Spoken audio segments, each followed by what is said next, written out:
Bien, bonsoir. On va démarrer ce nouveau rendez-vous de questions publiques. Et ce soir, nous accueillons Olivier Razemont, qui est journaliste indépendant, qui est cycliste émérite et défenseur du vélo, et auteur également d'un ouvrage à succès qui est sorti il y a un peu plus d'un an maintenant, mais dont vous allez trouver aussi une édition augmentée, qui s'appelle « Comment la France a tué ses villes », qui a fait un peu de bruit et qui raconte, sur le mode du reportage et de l'essai en même temps, le déclin des villes moyennes françaises, mais évoque aussi tout ce qui est autour de ce déclin, les métropoles, les mobilités, les transports en commun, la place de la voiture, etc. On va donc évoquer tous ces sujets ensemble ce soir, donc, avec mon complice habituel, Philippe Audic, pour mener l'échange. On va faire, donc, comme d'habitude, une heure et quart de questions-réponses avec Olivier Razemont. Et puis ensuite, place à vos questions et à toutes vos interrogations que vous pourrez lui soumettre. Donc, alors on va démarrer. On a un peu discuté en amont de cette rencontre. Et je disais à Olivier Razemont que j'avais lu récemment un livre en parallèle de son ouvrage dont un extrait, je me faisais me demander s'il n'était pas tiré de comment la France a tué ses villes. Et ce livre, c'est un ouvrage d'un auteur qu'on connaît dans la région, qui s'appelle Patrick Deville, qui est le directeur de la Maison des écrivains étrangers et traducteurs à Saint-Nazaire. Et dans son dernier ouvrage, qui s'appelle Tabac Tabac, qui est un peu le récit de sa famille et du lazaret de Mendin, sur la rive sud de la Loire, il a cette phrase. Il parle de sa famille, il circule en voiture en France, comme Olivier Razemont lui-même va nous l'expliquer, l'a fait. Et il arrive, il visite plein de petites et villes moyennes des provinces françaises. Et voici ce qu'écrit Patrick Deville. « Chacune de ces villes françaises de quelques 10 000 habitants dans lesquelles j'avais séjourné ces derniers mois était entourée d'une même ceinture de laideur, de superficie équivalente ou supérieure à la ville elle-même, ponctuée de centres commerciaux et de ronds-points, de panneaux publicitaires géants et de parcs d'attractions où d'horribles clowns en plastique maintenaient en s'esclaffant le bon peuple dans l'ânerie et l'infantilité. » Alors, il y a un jugement un peu sur ces périphéries commerciales qui cernent les villes, petites, moyennes et grandes. Qu'est-ce que ça vous inspire, cet extrait, par rapport, vous, à votre pratique des villes françaises? Alors, merci Franck d'abord, et merci Philippe, et merci pour votre accueil. Et je suis très content de revenir à Nantes, parce que ça fait plus de 2 ans que je n'étais pas venu. Je suis d'accord avec une chose. D'abord, je trouve ça moche aussi. Et je suis d'accord avec une chose, c'est la superficie. En effet, je fais souvent ça. Je regarde quelle est la superficie d'un centre-ville et je regarde quelle est la superficie. Il suffit de faire ça sur les photos de Géoportail ou de Google Earth. C'est assez simple. Je regarde à la même échelle la superficie des centres commerciaux. C'est assez étonnant. Moi aussi, effectivement, je vais dans les villes moyennes un peu partout, plutôt en train en général, à pied, beaucoup à pied, un peu à vélo aussi, je joue à un vélo des fois. J'ai donc, effectivement, je suis journaliste, je travaille pour Le Monde notamment, je travaille pour d'autres journaux, j'ai fait d'autres livres avant et je m'intéresse à la manière dont on se déplace. Et je me suis aperçu au fur et à mesure, depuis quelques années, notamment parce que j'ai fait un bouquin sur le vélo qui s'appelle Le pouvoir de la pédale, que j'étais venu présenter d'ailleurs avec Place au Vélo, mes amis de Place au Vélo qui sont là. Et j'ai eu l'occasion de me rendre compte, pas à Nantes, mais dans beaucoup de villes. J'ai été à Saint-Nazaire, par exemple, mais pas seulement à Saint-Nazaire. J'avais vu ça à Saint-Brieuc, puis j'ai vu ça à Thionville, j'ai vu ça à Cavaillon, à Albi, à Valenciennes, à Charleville-Mézières, à Évreux. Et bon, j'arrête. Partout, ce phénomène qui est très connu maintenant, qui est visible et que l'on voit et qui saute aux yeux, c'est ces vitrines vides. C'est la chose la plus frappante. C'est la couverture de l'ouvrage. Ça, c'est une boulangerie Digne-les-Bains où j'étais la semaine dernière. Je suis retourné à Digne. La photo n'a pas changé. Non, la vitrine n'a pas changé. Quand j'avais pris cette photo à Digne, dans les Alpes de Haute-Provence, il y a 2 ans, je savais évidemment pas que ça allait devenir la couverture. Comme elle est belle, il y a un peu des rappels de couleurs, etc. On a fait la couverture. Donc j'étais extrêmement ému quand j'ai revu cette devanture, parce que moi je l'ai tous les jours devant les yeux, donc je me suis dit c'est vraiment étrange, mais bon. Et donc des photos comme ça, j'en ai des tonnes, évidemment, j'en ai des centaines en fait. Et c'est une chose extrêmement visible, et parfois ce qui m'avait frappé dans ce tour de France permanent que je fais, c'est le fait que localement, parfois, une partie des gens se disent de toute façon ici, vous savez, c'est comme ça. Qu'est-ce que vous voulez qu'on y fasse à Vierzon? C'est comme ça, c'est ce qu'on m'a dit. Non, c'est comme ça à Vierzon, et puis voilà. Ou alors, on m'a dit, qu'est-ce qu'on peut y faire? De toute façon, c'est fini, on ne peut plus rien faire. À Privas, on m'a dit ça. Et en fait, il n'y a pas forcément la conscience que ça se passe partout de la même façon. Que partout on assiste à la même hécatombe, et notamment à la même hécatombe commerciale. Alors c'est la chose la plus visible. Les commerçants sont les premiers concernés, et ils sont un peu résignés parfois ils protestent, parfois ils râlent, mais les élus commencent à s'inquiéter. De temps en temps, les élus disent ben oui, enfin c'est un problème de commerçants, mais enfin bon, les commerçants de toute façon ils votent pas ici, ils votent dans les communes à côté, donc on va essayer de s'occuper un peu d'eux, mais c'est pas très grave. Et quand on regarde d'autres indicateurs de ce qui se passe dans les villes moyennes, quand on regarde d'abord les villes, ne serait-ce que ça, en les voyant, et puis quand on regarde ensuite les statistiques de l'INSEE, par exemple, on s'aperçoit qu'il y a quelque chose de beaucoup plus grave. D'abord, la vacance commerciale s'aggrave.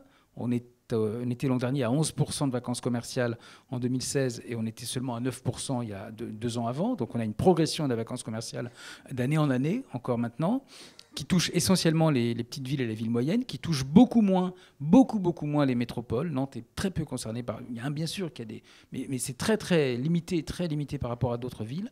Et les centres des métropoles sont très peu concernés. Donc il y a aussi une incompréhension de ce sujet-là, à Paris, par exemple, mais aussi j'ai eu ces discussions-là à Bordeaux ou à Lyon de gens qui comprenaient pas le problème, qui disaient bon, oui, d'accord, ah bon, mais les villes, elles vont bien. En fait, non, mais les grandes villes, oui, mais pas les villes moyennes, pas les petites villes. Et puis, quand on regarde d'autres indicateurs, on s'aperçoit d'abord qu'il y a une vraie crise du logement à l'envers. C'est-à-dire qu'il n'y a pas un manque de logement, mais il y a trop de logements. Dans le centre de Digne-les-Bains, où j'étais l'autre jour, il y a 29% de logements vides. Dans le centre de Béziers, c'est 35%. Dans le centre d'Albi, c'est 15%. Arras aussi, c'est l'autre tour de 15%, etc., etc. Et ça, c'est dans le centre. Et même dans l'ensemble de la ville, pas seulement dans le centre, c'est 10-15% de logements vides. On explique depuis 15 ou 20 ans qu'il faut construire des logements, tous les gouvernements de gauche, de droite, du centre le disent, et le résultat, enfin pas le résultat, mais en parallèle, on a dans toutes les villes moyennes 10, 15, 20% de logements vides. Donc ça, c'est une Pourquoi chose. ces logements demeurent-ils vides? Les gens s'en vont. Les gens, en fait, c'est pas qu'ils demeurent vides, c'est qu'ils sont devenus vides, que la vacance, en plus de ça, a tendance à s'accroître. Des logements qui existaient. Alors certains, bien sûr, sont les logements qui sont au-dessus des commerces, donc c'est la suite de la vacance commerciale, mais d'autres ne sont pas du tout au-dessus des commerces. C'est des logements qui sont parfois en bon état, qui ne trouvent pas preneur sur le marché de la location ou de la vente, et qui sont des logements parfois, oui, tout à fait agréables, mais qui n'ont pas de jardin ou un tout petit jardin, et qui n'ont pas de parking ou pas de garage, et qui sont en centre-ville. Et donc, finalement, comme tout s'est fait en dehors de la ville, et c'est ça qui se passe en fait. Et quand on regarde d'autres indicateurs, il y a la question du revenu. J'ai acheté Presse Océan en arrivant, parce que j'ai vu à la une un article qui disait que les ménages les plus pauvres, les moins riches, avaient tendance à quitter la ville et à aller habiter plus loin. Ça, c'est vrai dans les grandes villes. C'est vrai à Nantes, c'est vrai à Strasbourg, c'est vrai à Bordeaux. Mais dans les villes moyennes, c'est exactement l'inverse. Quand on regarde les statistiques de l'INSEE, on s'aperçoit que partout, le revenu médian des villes, et des villes-centres en particulier, est inférieur à celui de toutes les communes qui sont autour. Pas dans les métropoles, et encore avec des nuances quand même, mais ailleurs, c'est très net. C'est le cas à Arras, c'est le cas à Orléans. Orléans, pourtant, une ville qui est censée être bourgeoise, etc. Mais enfin, on a exactement la même chose. C'est le cas à Besançon, qui n'est pas une petite ville. Et puis, bien sûr, Chalon-sur-Saône, Dunkerque, etc., etc. Et puis, il y a une autre chose que j'observe, évidemment, c'est la question des transports, les transports publics. On s'aperçoit, et là aussi, les métropoles ne sont pas dans cette situation. Mais dans les villes moyennes, on a des transports publics, on a des bus, on a essentiellement des bus d'ailleurs, parfois un peu autre chose, parfois un petit tramway quand même, enfin souvent c'est plutôt un bus, et on s'aperçoit qu'ils sont très peu utilisés. Ils ont l'utilisation des transports publics a progressé dans les grandes villes depuis 15 ans, beaucoup en Île-de-France, beaucoup dans les grandes métropoles, effectivement, ça c'est sûr, quand il y a des tramways, des lignes de tramway, etc., c'est sûr. Mais par contre, dans les villes moyennes, ça n'a pas progressé, c'est toujours étal. Et quand on regarde d'abord les bus, on s'aperçoit qu'ils sont souvent vides, et puis ou très peu pleins, ou vides ou pleins seulement aux heures de pointe et pas du tout à d'autres moments. Et puis quand on regarde les statistiques, on s'aperçoit que très peu de gens les utilisent. À Lyon, en moyenne, par an, chaque habitant prend un transport une fois par jour, en moyenne. Évidemment, il y en a qui ne prennent pas et d'autres qui prennent 2 ou 3 fois, mais chaque habitant, en moyenne, prend le transport à peu près une fois par jour, un peu moins. À La Roche-sur-Yon, c'est une à 2 fois par semaine. C'est beaucoup moins. Donc ce n'est pas juste une question de réseau, c'est aussi une question d'utilisation du réseau existant. Donc tous ces critères-là me font dire que oui, on est en train de tuer nos villes. Les métropoles s'en sortent bien, mais le reste, non. Et je trouve ça très inquiétant. Et pourquoi, dans une ville moyenne, alors vous avez cité La Roche-sur-Yon, les habitants n'empruntent pas les transports publics? Alors, ils n'empruntent pas les... Parce que c'est le réseau qui n'est pas assez développé? Non, le réseau est souvent... pour le centre, il est assez développé. Il ne couvre pas chaque quartier. Mais par contre... Et puis surtout, il faut voir que c'est des réseaux qui sont moins grands que ceux des grandes villes. Donc, ils sont à proportion de la ville existante. Simplement, la ville est conçue de telle façon, et ça on le voit partout, c'est qu'on a finalement une moins grande densité à l'échelle de l'agglomération et une densité qui a tendance à s'abaisser parce qu'on étale l'agglomération de plus en plus loin. En fait, on est en train de payer avec cette crise des villes moyennes la facture de l'étalement urbain qu'on poursuit depuis 50 ans. On met en dehors des villes depuis 50 ans absolument tous les attributs de la ville. Bien sûr, le commerce, je pense qu'on va en reparler, mais pas seulement le commerce. C'est quelque chose qui est très frappant aussi. C'est dans toutes les villes, Nantes est là encore une exception, on a mis l'hôpital en dehors, à Béziers, à Évreux, à Castres, à Nevers, à Digne, etc. Le nombre de villes où on a mis l'hôpital en dehors. Vous parlez des administrations aussi dans le livre. Pôle emploi, l'URSSAF, la caisse primaire d'assurance maladie, la maison de retraite ou les maisons de retraite, les commissariats, parfois la mairie. On va parler d'une commune dont j'ai oublié le nom, mais qui est le long de la Loire, pas loin d'ici, où on a mis la mairie en dehors de la ville. Les attributs de l'État. Banque de France, la Banque de France de Poitiers vient de déménager. La Banque de France à Paris a décidé que les locaux qui sont au-dessus de la gare, qui sont en plein centre, convenaient plus, et donc il fallait les déménager. Ils les ont installés dans des locaux qui sont à 2 ou 3 kilomètres et qui ne sont pas desservis par les transports publics. L'URSSAF de Montauban a déménagé il y a 1 an. Ils étaient en plein centre-ville, vraiment à côté du cœur historique. Ils sont à 3 km dans une zone industrielle qui est à 3 km plus au sud, etc. On continue à faire ça sans se poser de questions. Lorsque l'État imagine installer une université ou des étudiants dans une ville, il ne se pose absolument jamais la question de la localisation exacte de l'université. Comme en plus de ça, depuis 1968, on a mis les universités en dehors parce qu'on avait peur des monômes. Le résultat, c'est qu'on les met à chaque fois en dehors. Alors, il y a quand même des villes qui réfléchissent à ça. Perpignan, il y a des bonnes idées dans toutes les villes. Perpignan a dit non, les étudiants, on les veut dans le centre. Et ça, c'est un bon réflexe. Mais on continue à faire ça. Et donc, on dépouille littéralement la ville existante. On l'éclate, tout simplement. Et après, ce n'est pas étonnant, finalement, que non seulement les commerces, mais en plus les habitants, mais en plus l'activité, le dynamisme, les gens dans les rues, les gens qui sont dans la rue, qui sont les yeux de la ville, c'est-à-dire on se surveille quand on est en ville, on est nombreux, donc ça fait qu'on se croise d'abord, ça fait une société dans laquelle on se rencontre, ça c'est très important. Et puis c'est aussi, quand il n'y a plus personne, et ben c'est aussi anxiogène, ça devient la rue Joffre à Vierzon. La rue Joffre à Vierzon, c'est une rue piétonne dans laquelle il y a on a mis de la musique pour égayer, paraît-il, c'est à faire peur, parce qu'on n'a pas peur, en fait il n'y a pas de risque, mais sauf qu'il n'y a personne. Et un samedi, moi j'y suis allé un samedi après-midi de novembre l'an dernier, en fin de journée, il faisait nuit, c'était triste, une tristesse épouvantable. Et elle est un peu à l'écart en plus de ça du centre, enfin des rivières qui sont là, etc. Donc, mais voilà, on a ce phénomène-là et ça devient des lieux anxiogènes, ça devient des lieux qui sont considérés par les habitants comme des ghettos. Parce que qui continue à vivre en ville? Les gens qui ont les moyens de le faire ou qui n'ont pas les moyens de vivre ailleurs, précisément. Donc, effectivement, des personnes d'origine étrangère, des nouveaux arrivants, etc. Ça devient... il y a plein de fantasmes sur la ville. Il y a des gens qui m'ont expliqué, quelqu'un qui ne vote certainement pas pour le Front National, qui m'a expliqué qu'il habite à 30 km de Mulhouse, mais quand on lui pose la question, on lui dit vous habitez où? Il dit à Mulhouse. En fait, non, il n'habite pas du tout à Mulhouse, il habite à Brühl. Non, pas Brühl, il habite je confonds avec une autre ville allemande cette fois-ci, il habite à côté de Guebwiller, dans une ville dont j'ai oublié le nom, et à Bulle, en fait, ça s'appelle Bulle, et on lui pose la question, il dit mais il paraît qu'à Mulhouse, il n'y a plus de blancs. C'est totalement faux, mais il n'y va jamais. Je vous assure qu'il ne vote pas FN, hein, il vote vraiment plutôt contre le FN. Mais voilà, il a cette idée-là et il dit ça comme ça. Et donc, il y a des fantasmes comme ça sur la ville, l'impression que ce serait un ghetto, que ce serait un endroit, etc. J'ai encore entendu ça la semaine dernière à Besançon, un commerçant qui se plaignait parce qu'il y avait des chiens dans les rues. Ben oui, effectivement, une ville, c'est un creuset, c'est pas toujours propre, c'est comme un corps humain, c'est pas forcément, ça sent pas toujours la rose, mais au moins c'est une ville, on s'y croise, il y a bien sûr les bâtiments, il y a bien sûr l'histoire, la géographie qui est là, on sait où on est parce qu'on a l'architecture de la région, et c'est vrai du centre, mais c'est vrai des quartiers qui sont à proximité aussi, où on est dans la région, on voit l'architecture, on voit le tuffeau à Angers, la pierre jaune à Charleville, les colombages en Alsace, on sait qu'on est là. Quand on est en dehors, ben, effectivement, on en revient à la définition que vous veniez tout à l'heure, on ne sait plus du tout où on est. Et pardon,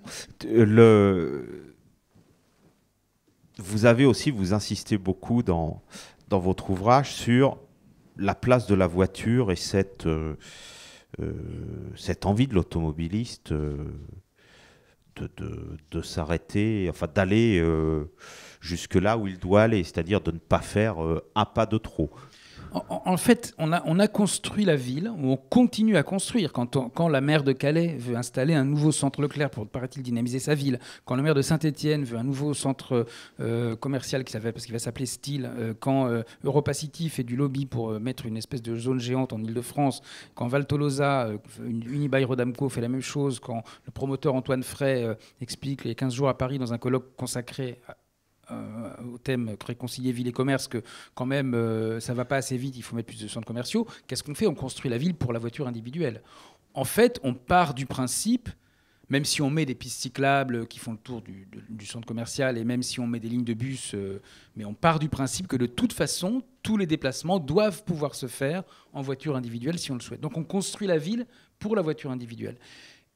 Puisqu'on est habitué à avoir cette ville construite pour la voiture individuelle, il devient plus compliqué pour des gens de se dire en centre-ville, non seulement là, j'aurai pas toutes les rocades qui sont disponibles, il faudra que je tourne dans des rues, peut-être qu'il y aura des piétons, des cyclistes, ça va être compliqué. Et en plus de ça, je vais avoir du mal à me garer et je vais devoir même faire une manœuvre pour me garer. Alors que sur un parking de supermarché, c'est plus simple. Et donc, quand on en vient à discuter de la question des villes, et à chaque fois la question revient, et c'est normal, très vite, il y a une objection qui arrive et qui dit oui, mais c'est normal, hein, vous savez, on peut plus se garer. Donc ça revient tout le temps. Ça revient, et ça reviendra peut-être tout à l'heure, j'en sais rien, mais ça revient tout le temps.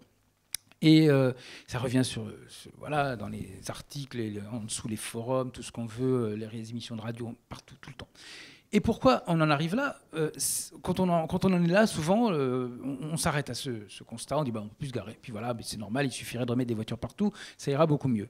Sauf qu'en fait, des voitures, il y en a déjà, et que ça va manifestement pas mieux. Et quand on regarde en plus de ça quelles sont les villes les plus dynamiques en France, c'est plutôt des villes précisément comme Nantes, Strasbourg ou Bordeaux qui ont limité l'usage et la place de la voiture. Et quand on regarde des villes où on a décidé de faire revenir la voiture parce que théoriquement c'était censé redynamiser tout, on s'aperçoit que ça n'a pas eu cet effet-là. Et donc il faut regarder cette affaire-là de manière précise.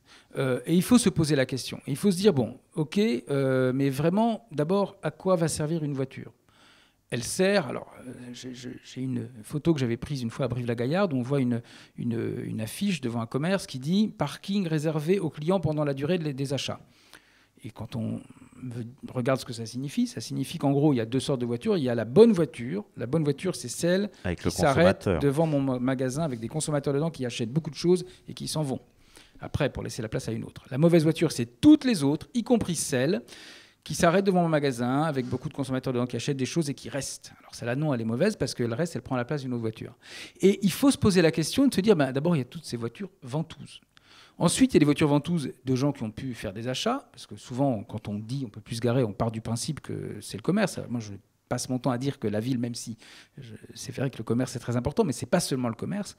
Et on part du principe qu'il faudrait que En gros, tout le monde devrait pouvoir revenir en voiture partout, mais quand on regarde les choses, on s'aperçoit que la voiture sert à plein d'autres choses. Elle sert parfois, quand c'est possible, à juste traverser la ville, parce que c'est plus simple pour aller de la zone Est à la zone Sud, vraiment.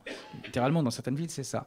On s'aperçoit qu'elle sert tout simplement, assez simplement, aux salariés qui viennent en voiture et aux commerçants même parfois, aux salariés des commerces, et puis aussi à tous les autres qui viennent. Et donc voilà. Et on peut se poser la question, est-ce qu'on peut pas rationaliser l'usage de cette voiture? Est-ce qu'on ne peut pas se dire, après tout, mais ces gens qui sont à 2-3 km, je prends toujours l'exemple d'une dame de Soissons, je suis désolé, je suis sûr qu'il y a plein d'autres gens et plein d'autres dames dans plein d'autres villes qui font exactement pareil, mais c'est vrai que je la connais, donc c'est pour ça que j'en parle, mais tous les jours, elle prend sa voiture pour aller dans le centre-ville, elle habite à 1,3 km du centre-ville. Elle prend sa voiture pour aller dans le centre-ville, elle sait où elle va se garer, quand elle arrive, elle est à 5 minutes à pied de l'endroit où elle va, mais des jours, c'est plus compliqué parce que donc elle arrive le matin, elle repart le midi, elle revient l'après-midi, elle repart le soir.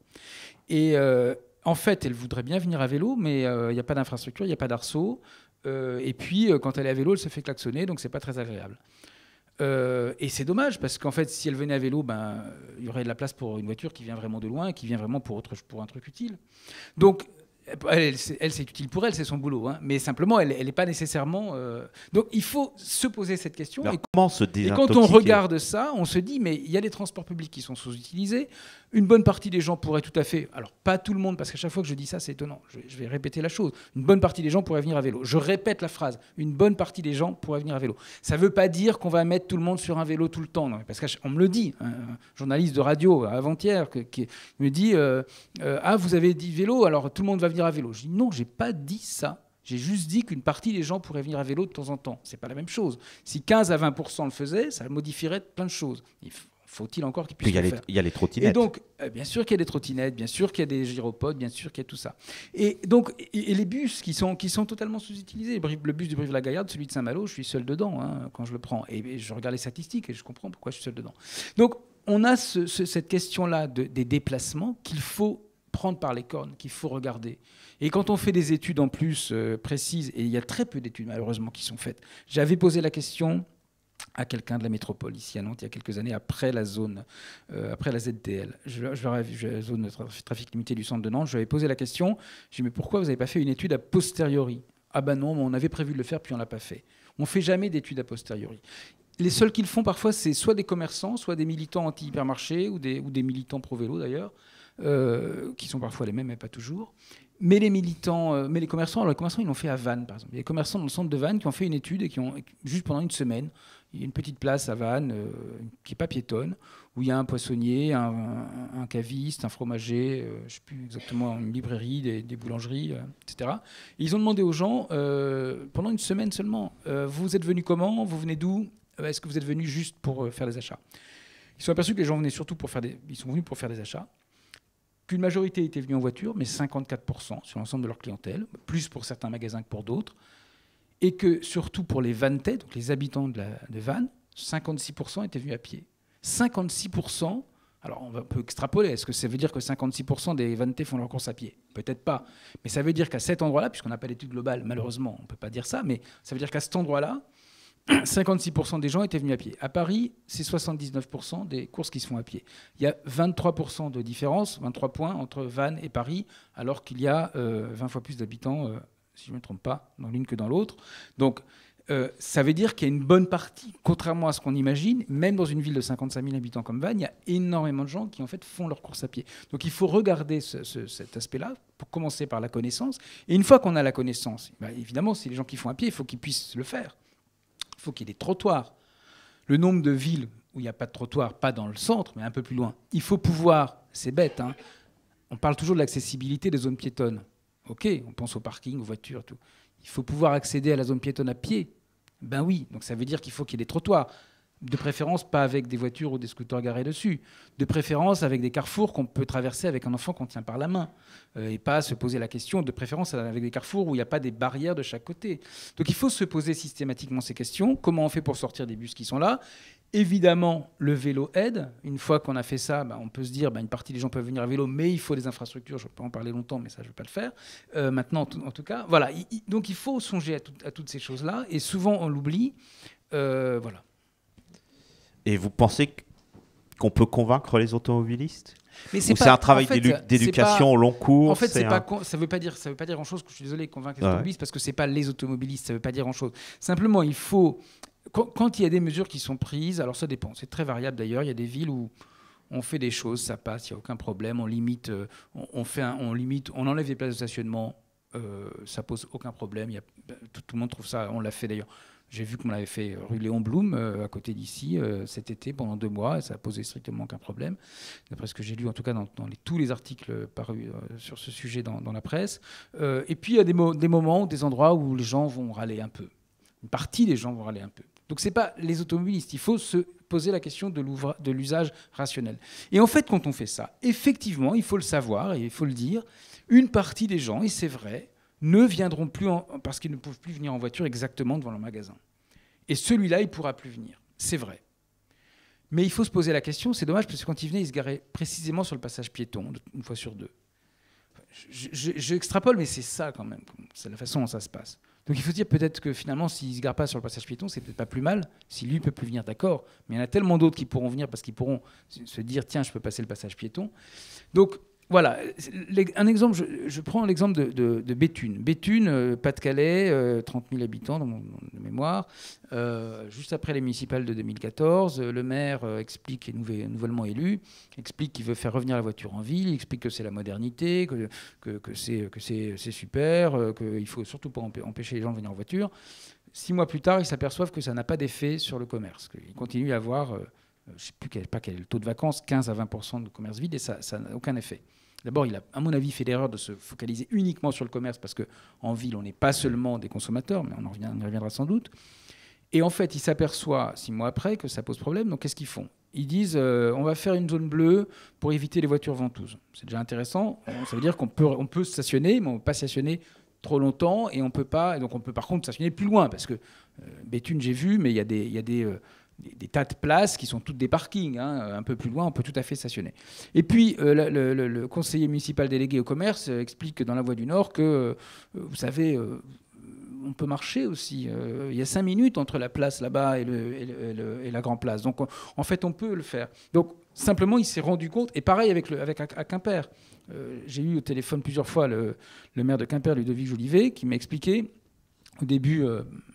réouvert la ville aux voitures devant la cathédrale, qui est pourtant superbe. C'est un peu dommage, on ne peut pas la prendre en photo sans voiture devant. Bon, ok. Et puis, en fait, au bout de quelques temps, il dit, en fait, les commerçants sont pleins, les restaurants, les bistrots sont pleins parce que les terrasses sont moins agréables. Donc, ils n'ont pas verbalisé parce qu'ils ne voulaient pas aller complètement à l'encontre de ce qu'ils avaient fait dans un premier temps, mais ils mettent des flyers sur les voitures pour expliquer aux gens que peut-être que ce serait bien de ne pas stationner complètement sur cet endroit-là, que ça gêne les gens.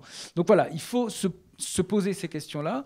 Et après, effectivement, il y a des usages. Et quand on a l'habitude de faire autrement, les meilleurs clients des commerces de centre-ville, c'est les gens qui ont abandonné leur voiture et qui sont passés au système d'autopartage.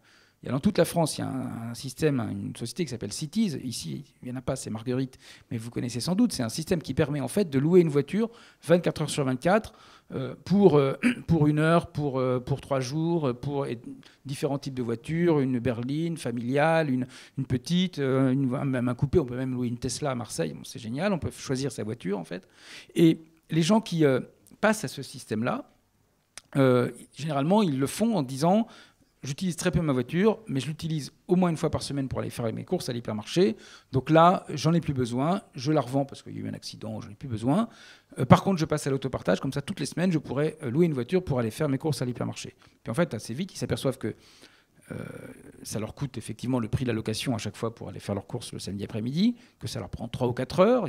3 ou 4 heures pour aller faire des courses. Assez vite, finalement, ils finissent par se dire non, il y a les commerces autour, je peux tout trouver.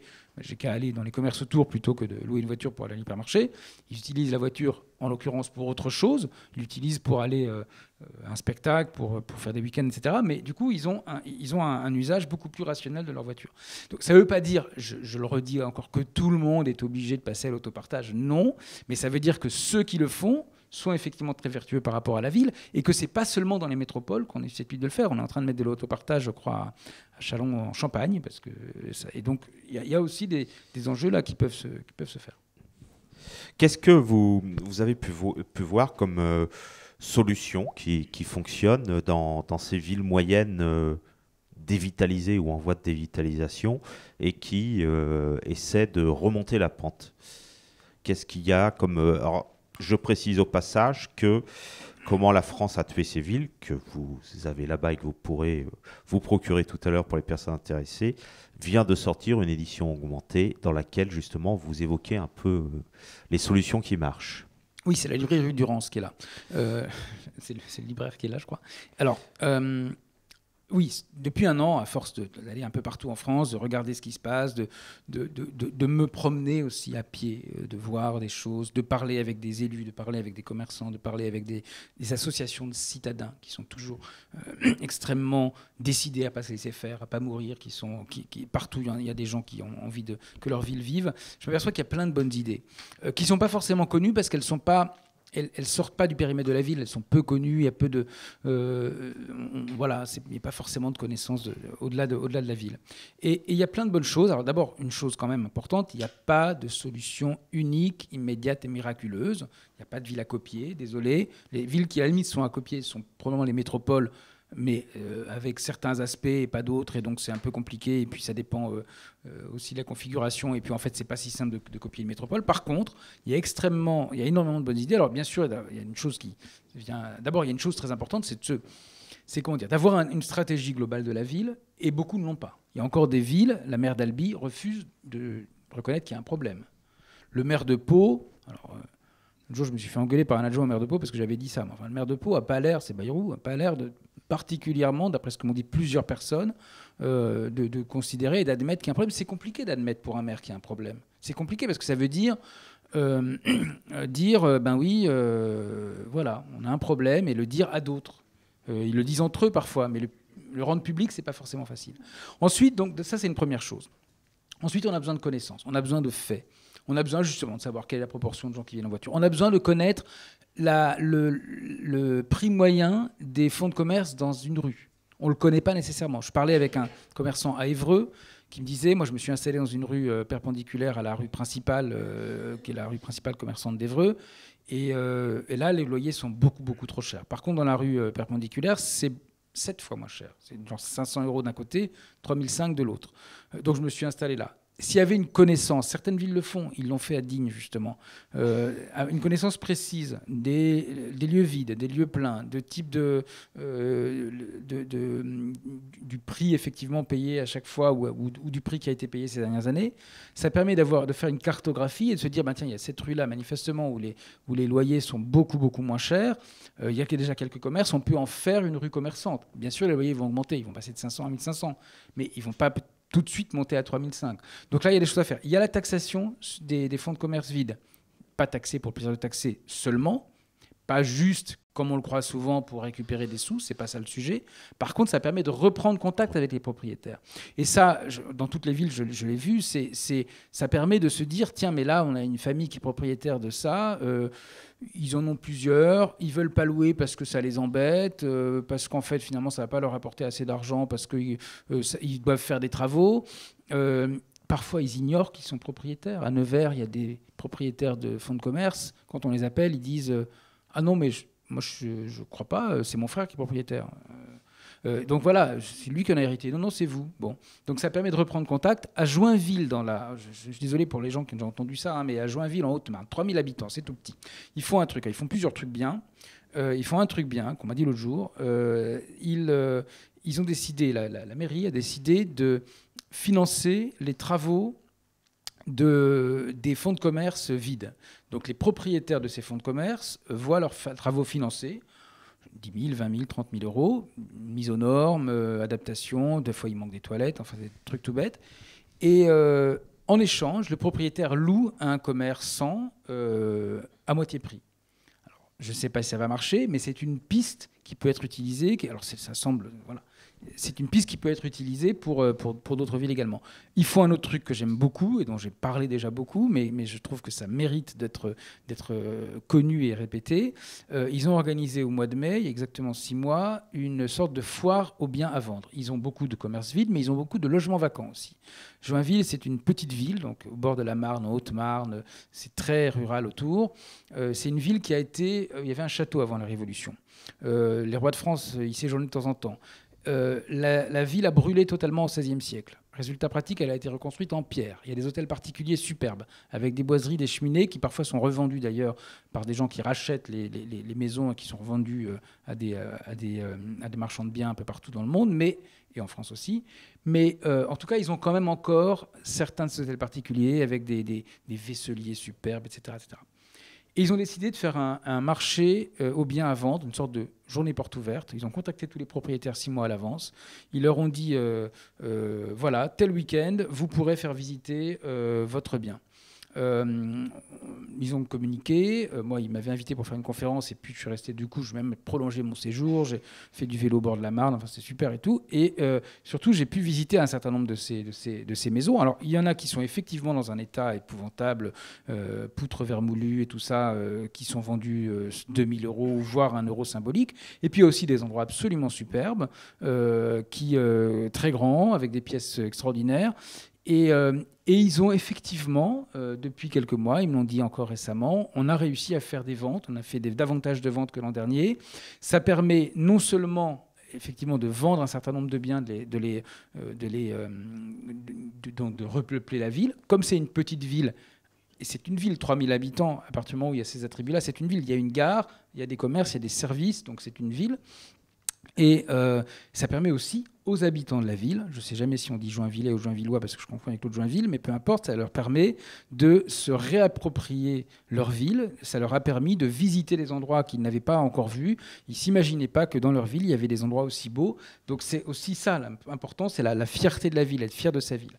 Et puis je termine après avec ça, parce qu'il y a des exemples, il y en a plein, c'est des micro-choses, etc. Mais je voudrais quand même signaler, c'est quand même intéressant de voir ce qui se passe en ce moment en France. Comme vous le savez, donc, la grande distribution fait une offensive massive de toujours continuer à le faire. On a aujourd'hui, la consommation progresse en France d'1 à 2% par an et le nombre de mètres carrés de surface commerciale progresse de 3 à 4% par an.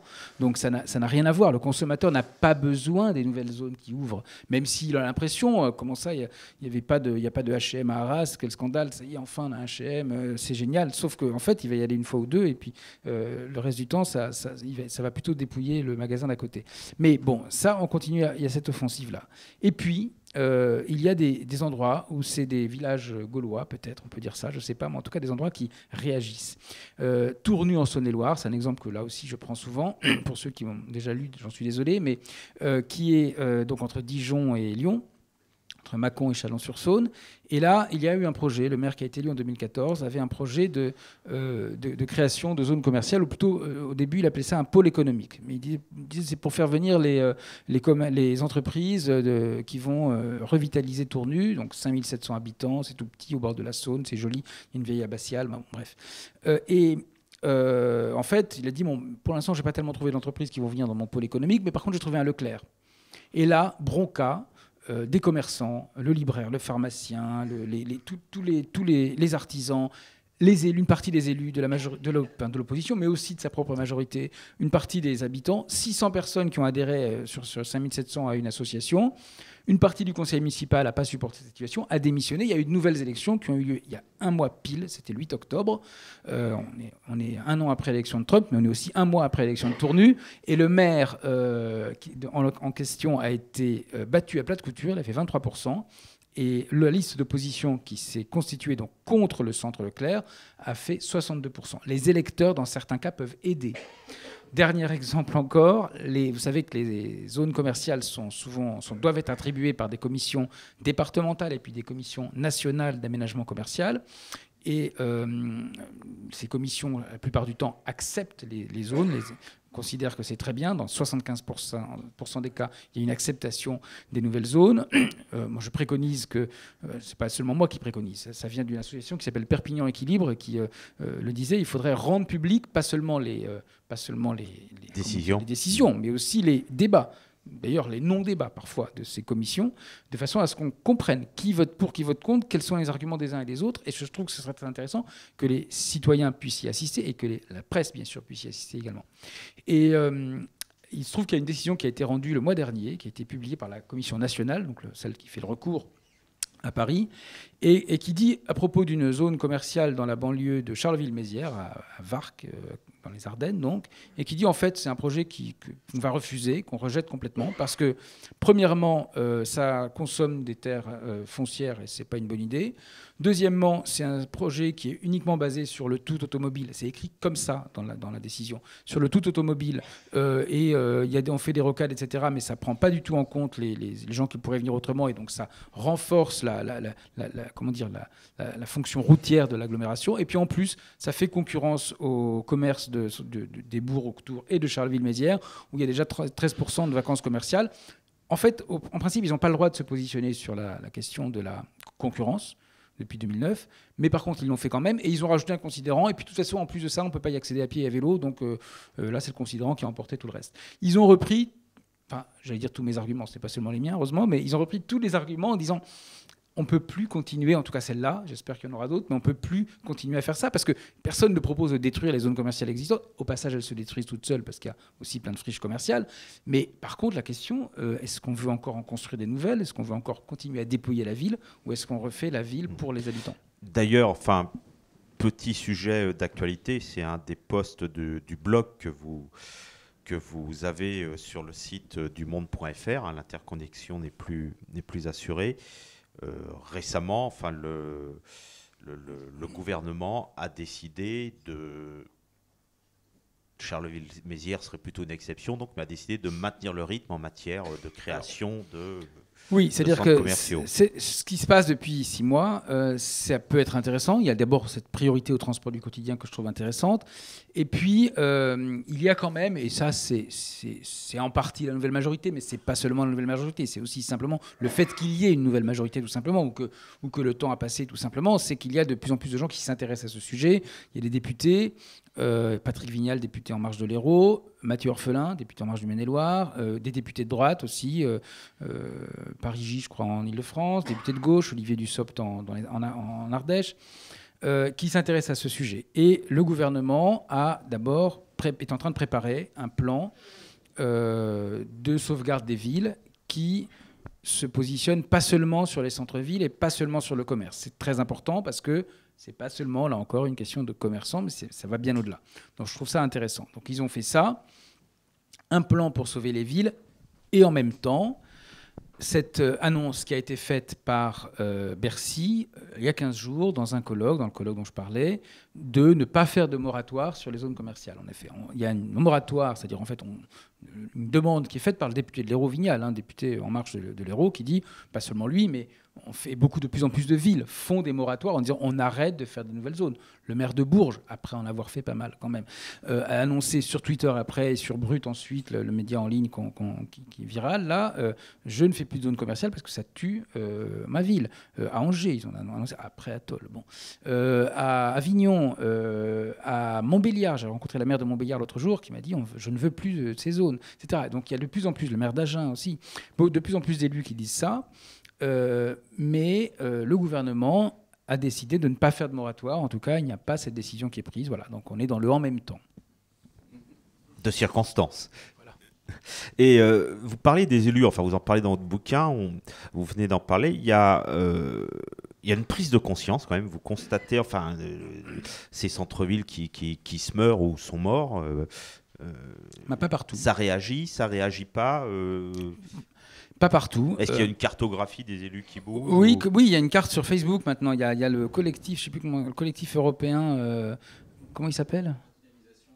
Collectif européen pour la redynamisation des centres-villes, qui est sur Facebook, qui est un groupe et qui a fait une carte. C'est quelqu'un que je connais, qui est membre d'une association Pro-Vélo à Bourges, et qui a fait ça, Franck Mussio. Il fait une carte des villes qui ont fait un moratoire, justement, une carte également des lanceurs d'alerte, c'est-à-dire des citoyens, des citadins qui ont décidé de se mobiliser pour revitaliser leur ville. Mais, exemple, j'étais à Besançon la semaine dernière. Il y a 15 jours, enfin je ne sais plus très bien, du coup, je finis par m'y perdre un peu, mais c'était il y a 15 jours, je crois. Et juste auparavant, il y avait eu une autre décision de la fameuse CNAC, Commission nationale d'aménagement commercial, qui a refusé la création d'une nouvelle zone à l'est de Besançon, à Chalzeul, alors qu'il y en a d'autres, plein qui doivent se créer autour. Le lendemain, dans l'Est républicain, le maire de Besançon, Jean-Louis Fousseret, a dit c'est vraiment dommage, ça fait 15 ans qu'on essaie de faire cette zone, j'espère qu'elle verra le jour parce que vous comprenez, c'est des emplois, etc. On reviendra sur la question de l'emploi si vous avez envie. Et bon, donc lui, non, il n'a pas du tout pris conscience de ça. À Besançon, le taux de vacances commerciales, il est limité quand même, parce que c'est quand même une moyenne grande ville, je dirais, ou une grande moyenne ville. Mais il y a les quartiers de Besançon, Battant, si vous connaissez, de l'autre côté du Doubs, qui sont particulièrement touchés quand même. Et puis, au-delà de ça, il y a une vraie question de c'est quoi la ville, etc., surtout dans une ville aussi belle que Besançon. Bon, très bien, il a dit ça. Et là, donc là, il n'y a pas de prise de conscience du tout. Par contre, la maire de Montbéliard qui était là dit non, et elle qui est les Républicains, Fousseret est en marche, dit non, moi j'en veux plus. Donc ça dépend des endroits. Il y a des maires qui ont tout à fait compris. Le maire de Saint-Étienne, il n'a rien compris. Les Républicains aussi, c'est pas une question de parti politique, c'est vraiment, mais alors tout à fait partagé dans cette affaire-là. Il y a des maires républicains qui comprennent, d'autres qui comprennent pas. Voilà. Celui de Saint-Étienne, il y a une vacance importante. Saint-Étienne a perdu 50 000 habitants en 30 ans, en 30 ou 40 ans. Et il va encore continuer à créer une nouvelle zone. C'est le début du livre, vous racontez. Voilà, oui. Donc c'est quand même assez... Ça dépend. Ça dépend. J'ai assisté à Roanne cette fois, à Roanne dans la Loire, à côté de Roanne en fait, Le Coteau, 8000 habitants, la banlieue de Roanne. Le maire a pris le taureau par les cornes. Il a organisé une réunion publique, notamment avec les commerçants, en disant « Attendez, mais là, on a un problème. Qu'est-ce qu'on fait ?» Il a parlé de la question du stationnement. Il a organiser le truc. La maire de Digne, qui était là l'autre jour, pareil, elle est dans cette logique-là. C'est très variable. Et puis, il y a des endroits où, au contraire, ils ne veulent rien entendre. Alors, vous vouliez parler de l'emploi et des centres commerciaux. Oui. Est-ce que c'est de la création d'emplois ? C'est un sujet très intéressant. C'est souvent l'argument. C'est très souvent le premier argument, d'ailleurs. C'est très bizarre. Alors, je reprends l'exemple de Digne, puisque pour moi, il est récent, mais la maire dit, il faut pas vouloir créer des nouveaux trucs, etc. Mais quand j'ai parlé avec un conseiller à l'Aglo, je crois, mais qui travaille aussi pour la chambre de commerce, il me disait, en fait, on a une zone commerciale, qui est aussi, en termes de superficie, ça vaut exactement le centre-ville. C'est assez amusant à voir, d'ailleurs. Vue d'avion, dans les photos vue d'avion. Et il dit, en fait, si on fait une nouvelle zone, pas si on fait une nouvelle zone, si on revitalise la zone existante, ça va faire un poumon et les gens vont venir à Digne exprès pour faire leurs courses et donc après viendront en centre-ville. En fait, ça ne marche jamais comme ça. Une fois qu'ils sont dans la zone, ils restent dans la zone. Une fois de temps en temps, ils viennent en centre-ville éventuellement. Mais Troyes, par exemple, n'a pas du tout bénéficié de magasins d'usine qui sont juste à côté, pas directement. Donc les gens... voyages organisés pour aller au magasin d'usine qui ensuite ne vont pas du tout voir le centre de Troyes. D'autant que les gens, en plus de ça, ont fait leurs courses là. Donc... Et là, il me dit, oui, on va revitaliser, etc. Il était persuadé que ça allait dans le bon sens. Et il me dit, en plus, chaque emploi est bon à prendre. Donc c'est logique. C'est une logique qu'on peut comprendre. Sauf que ça ne marche pas comme ça.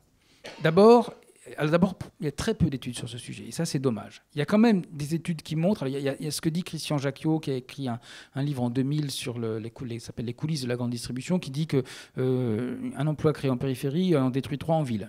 Il ne l'étaye pas, donc je ne sais pas où il a trouvé ça, mais en tout cas, c'est intéressant. C'est repris souvent, mais ce n'est pas étayé. Donc, par contre, on sait, et ça c'est vrai, qu'il y a des études qui le montrent par contre, que, par définition d'ailleurs, à superficie égale, les commerces de périphérie, c'est-à-dire dans les endroits où il y a beaucoup d'espace, emploient moins de monde que les commerces de ville, pas seulement de centre-ville, mais où il y a moins d'espace. Et c'est logique, puisqu'on concentre davantage les gens, les emplois et tout ça.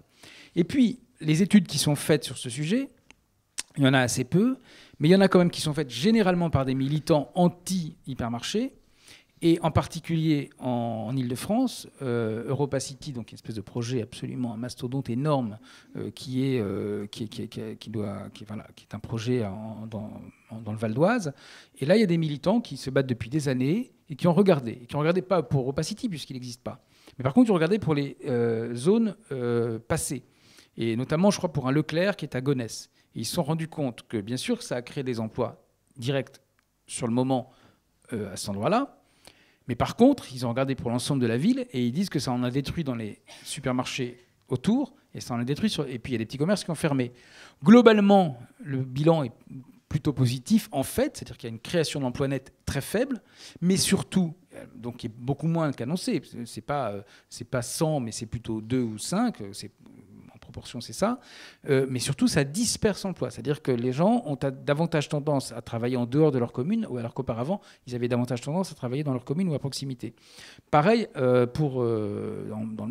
Saône-et-Loire, cette fois, à Paray-le-Monial, les militants donc, de Tournu, là, qui maintenant ont gagné la mairie, ont fait une étude à Paray-le-Monial, ils sont allés voir, ils ont dit il y avait un supermarché qui a été créé il y a quelques années, quelles ont été les conséquences en termes de création d'emplois ? Création d'emplois, ok, mais destruction d'emplois ailleurs, et là je crois qu'ils sont plutôt à une destruction nette d'emplois, assez faible aussi, mais voilà. Donc en fait, à la fin, il n'y a pas forcément de création d'emplois, mais par contre, il y a eu tout le reste entre-temps, c'est-à-dire qu'on a dévitalisé la ville, on a détruit, il y a d'autres commerces qui ont fermé, on a amené les gens à aller plus loin, à la fois pour travailler, pour se déplacer, etc. En fait, on a continué ce phénomène de dilatation de la ville, en fait.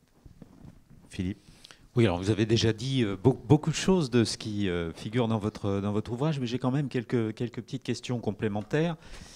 Alors d'abord, il est très intéressant à lire. Je veux dire par là que, et ça se sent dans votre propos, on sent que vous n'avez pas fait des études vous n'avez pas fait votre diagnostic sur dossier. Vous êtes allé dans les villes. Souvent, vous qualifiez les villes d'une petite formule qui est toujours très, très intéressante. Et sans doute, elle évoque la culture que vous avez perçue dans ces territoires. Vous les connaissez, et on l'a vu, puisque quand vous les citez, vous êtes capable de dire les rues dans lesquelles vous êtes passé. Donc c'est extrêmement intéressant. C'est quelque part, je pense qu'il y a des géographes dans la salle, ça peut peut-être les intéresser. Ce travail de terrain. Ce travail que vous avez fait, manifestement, vous êtes allé partout, dans tous les lieux que vous évoquez. Alors, j'ai deux questions. À ce stade-là, j'ai deux questions. Premièrement, vous citez souvent les libraires. Alors, les libraires, ils ont quoi ? Ils ont quelles caractéristiques par rapport à cette observation ou à ces observations que vous êtes amené à faire ? Et même un libraire qui est devenu cafetier par la suite. Mais dans une ville, les libraires ont un rôle d'observation particulier ? Non, alors oui, d'abord je les connais les libraires un peu plus, c'est normal. D'accord. Puisque c'est normal. Effectivement, je suis allé beaucoup chez des libraires pour les livres d'avant, etc. Et puis je les aime bien forcément aussi. Donc voilà, j'ai vu que c'est beaucoup pour ça que je les cite, et aussi parce qu'ils sont confrontés à la question de l'e-commerce dont on n'a pas encore parlé, mais c'est aussi pour ça. Et puis ils ont un rôle très important dans une ville parce que une ville où il y a des libraires, où il y a pas seulement un libraire, où il y en a un déjà c'est bien, mais où il y en a plusieurs, c'est une ville où on peut s'arrêter, prendre le temps de flâner, pas seulement dans la rue, aussi dans la librairie. Et je trouve que c'est très important et ça se ressent aussi dans la ville. Je connais une libraire à Castres, vraiment tout à fait extraordinaire, qui anime sa librairie, qui est toujours là. C'est aussi un lieu de rencontre. C'est un lieu de rencontre avec d'autres. C'est un lieu de rencontre avec, le livre aussi. Mais voilà. Alors, oui, merci. Je me doutais que c'était un petit peu ça, mais c'était intéressant. Vous dites, il y a un autre aspect intéressant, c'est-à-dire et qui confirme bien que vous dites, c'est pas seulement le commerce. C'est-à-dire vous avez un chapitre où vous citez les 7 plaies des villes moyennes. Et qui sont évidemment pas seulement la question du commerce. Donc c'est aussi intéressant de lire votre analyse par rapport à ça. Là, ça m'amène à une autre question, c'est-à-dire qu'il y a peu d'exemples sur l'ouest de la France. Alors, est-ce que finalement c'est moins grave ici qu'ailleurs, ou vous avez moins circulé en Bretagne et dans l'ouest ? Alors, comme Saint-Brieuc, Quimper, Vannes, Saint-Nazaire. Oui, mais Saint-Nazaire, ça marche pas si mal que ça. Non, ça marche pas si mal. Bon, c'est pas l'impression que j'ai eue quand j'y suis allé 2 ans, mais peut-être que faudrait que j'y retourne à nouveau, mais j'ai pas eu cette impression. Mais non, simplement, c'est une question. Alors. D'abord, oui, je vais là où j'ai l'occasion d'aller, mais c'est vrai que peut-être dans le livre, il me semble que c'était pas mal de villes de l'Ouest aussi, entre autres, parmi d'autres, mais c'est vrai que... il y a une carte même des endroits. Oui, il y a une carte des endroits cités, donc je pense à peu près équivalent. Par contre, la question, peut-être c'est aussi cette question-là, c'est est-ce que ça touche toutes les régions ? Et en fait, oui. On m'a dit... dans le Nord-Est que c'était une question qui était seulement liée au Nord-Est industriel. On m'a dit dans les Alpes d'Haute-Provence que ça concernait seulement les zones rurales. On est persuadé dans le Midi que c'est seulement les villes du Sud. En fait, non, c'est partout, quelle que soit la situation économique de la région. C'est ça qui est assez étonnant. Le Courrier de l'Ouest a fait une carte il y a quelques semaines en étant allé voir des bourgs du Maine-et-Loire. Le Maine-et-Loire, c'est quand même cette région, vous le savez de toute façon, mais c'est quand même cette région de France où le taux de chômage est le plus faible, globalement dans l'Ouest, et puis vraiment dans cette région qui est entre le sud du Cotentin et la Vendée, c'est vraiment une région où le taux de chômage est faible. Et ils sont aperçus, alors pas pour toutes les bourgades, mais pour, je ne sais plus, Longuet-Jumelles, Beaupréau, Chemillé, et puis d'autres, dont Chalonnes-sur-Loire, je crois, ils ont des taux de vacances commerciales très élevés. Ils ont coté, vraiment littéralement, les magasins, etc. Par ailleurs, quand on regarde les indicateurs du revenu, pas du revenu moyen, mais du revenu moyen de la ville par rapport à ce qui est autour, et puis également du taux de logement vacant, on s'aperçoit qu'on a exactement la même situation qu'ailleurs. C'est sûr qu'à Valenciennes ou qu'à Mulhouse, la désindustrialisation n'aide pas. Mais dans l'ensemble, on a quand même des situations très comparables. Là encore, Pontivy, par exemple. Enfin, on a des situations quand même très comparables. Fougères, dans des villes qui sont pourtant dans des régions où on a l'habitude de parler de prospérité, de plein emploi, etc. Aurillac ou Rodez, où il y a aussi, au niveau de l'agglomération, une situation de plein emploi, elles sont également touchées par le même phénomène. Dans la suite du livre, vous passez en revue ceux qu'on pourrait considérer comme les coupables de ces situations-là. Et vous démontez un certain nombre de ces analyses. Alors, en particulier, effectivement, la vente en ligne, vous l'avez cité, et vous dites que finalement, en tout cas, ce n'est pas le coupable majeur, certainement. Vous parlez des grandes surfaces, vous avez déjà parlé des hypermarchés. D'ailleurs, vous avez des formules qui sont... on pourrait en rire si ça n'avait pas autant de conséquences. Vous parlez finalement des hypermarchés comme d'entreprises soviétiques et totalitaires. Alors, il faudrait que vous expliquiez un petit peu, vous l'expliquez dans le livre, mais vous allez peut-être pouvoir en dire un petit mot. Et puis, dans les coupables, il y a aussi la question des métropoles. Alors, comme on est dans une métropole... Donc, il y a trois choses. Métropole, hypermarché totalitaire et e-commerce. Alors, voilà. C'est beaucoup de choses.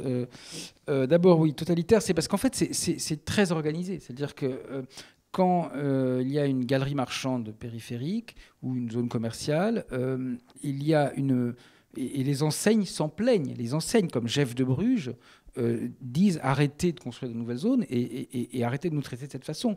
Parce que tout est organisé. Alors, bien sûr, c'est organisé de façon millimétrée. On va mettre le chocolatier plutôt à cet endroit-là, les fleurs à un autre endroit et la boucherie à tel autre. Et donc, c'est sûr que c'est très organisé, mais c'est très organisé également du point de vue de ce qui est autorisé et pas autorisé. Il y a une pression, en fait, je croyais d'abord le contraire d'ailleurs, une pression forte sur les commerçants qui s'installent parce qu'ils doivent payer des charges très importantes. Ils le disent comme ça, vous nous faites payer la sécurité, vous nous faites payer les décorations de Noël, vous nous faites payer le drive, vous nous faites payer toute une série de choses. Donc, Et puis, il y a une organisation qui est basée aussi sur le fait que c'est le client qui va tout faire. En gros, c'est le client qui prend les objets de l'entrepôt, en gros du supermarché, pour les amener dans l'endroit où il va, c'est-à-dire dans son salon, dans sa cuisine. Donc il n'y a pas du tout on n'est pas du tout dans le service à la personne, on est vraiment complètement dans la logique industrielle, en fait, totalement industrielle, avec des prix qui sont négociés, en plus de ça, avec les fournisseurs. Ça, je crois que la question est très connue. Alors ça, c'est une première chose. Je ne sais pas si ça répond exactement à votre question, mais il y a plusieurs aspects que j'ai aussi développés. Et puis, alors, la question très importante de l'e-commerce. Alors l'e-commerce, oui, il y a manifestement un effet e-commerce. Là aussi, les libraires le connaissent bien.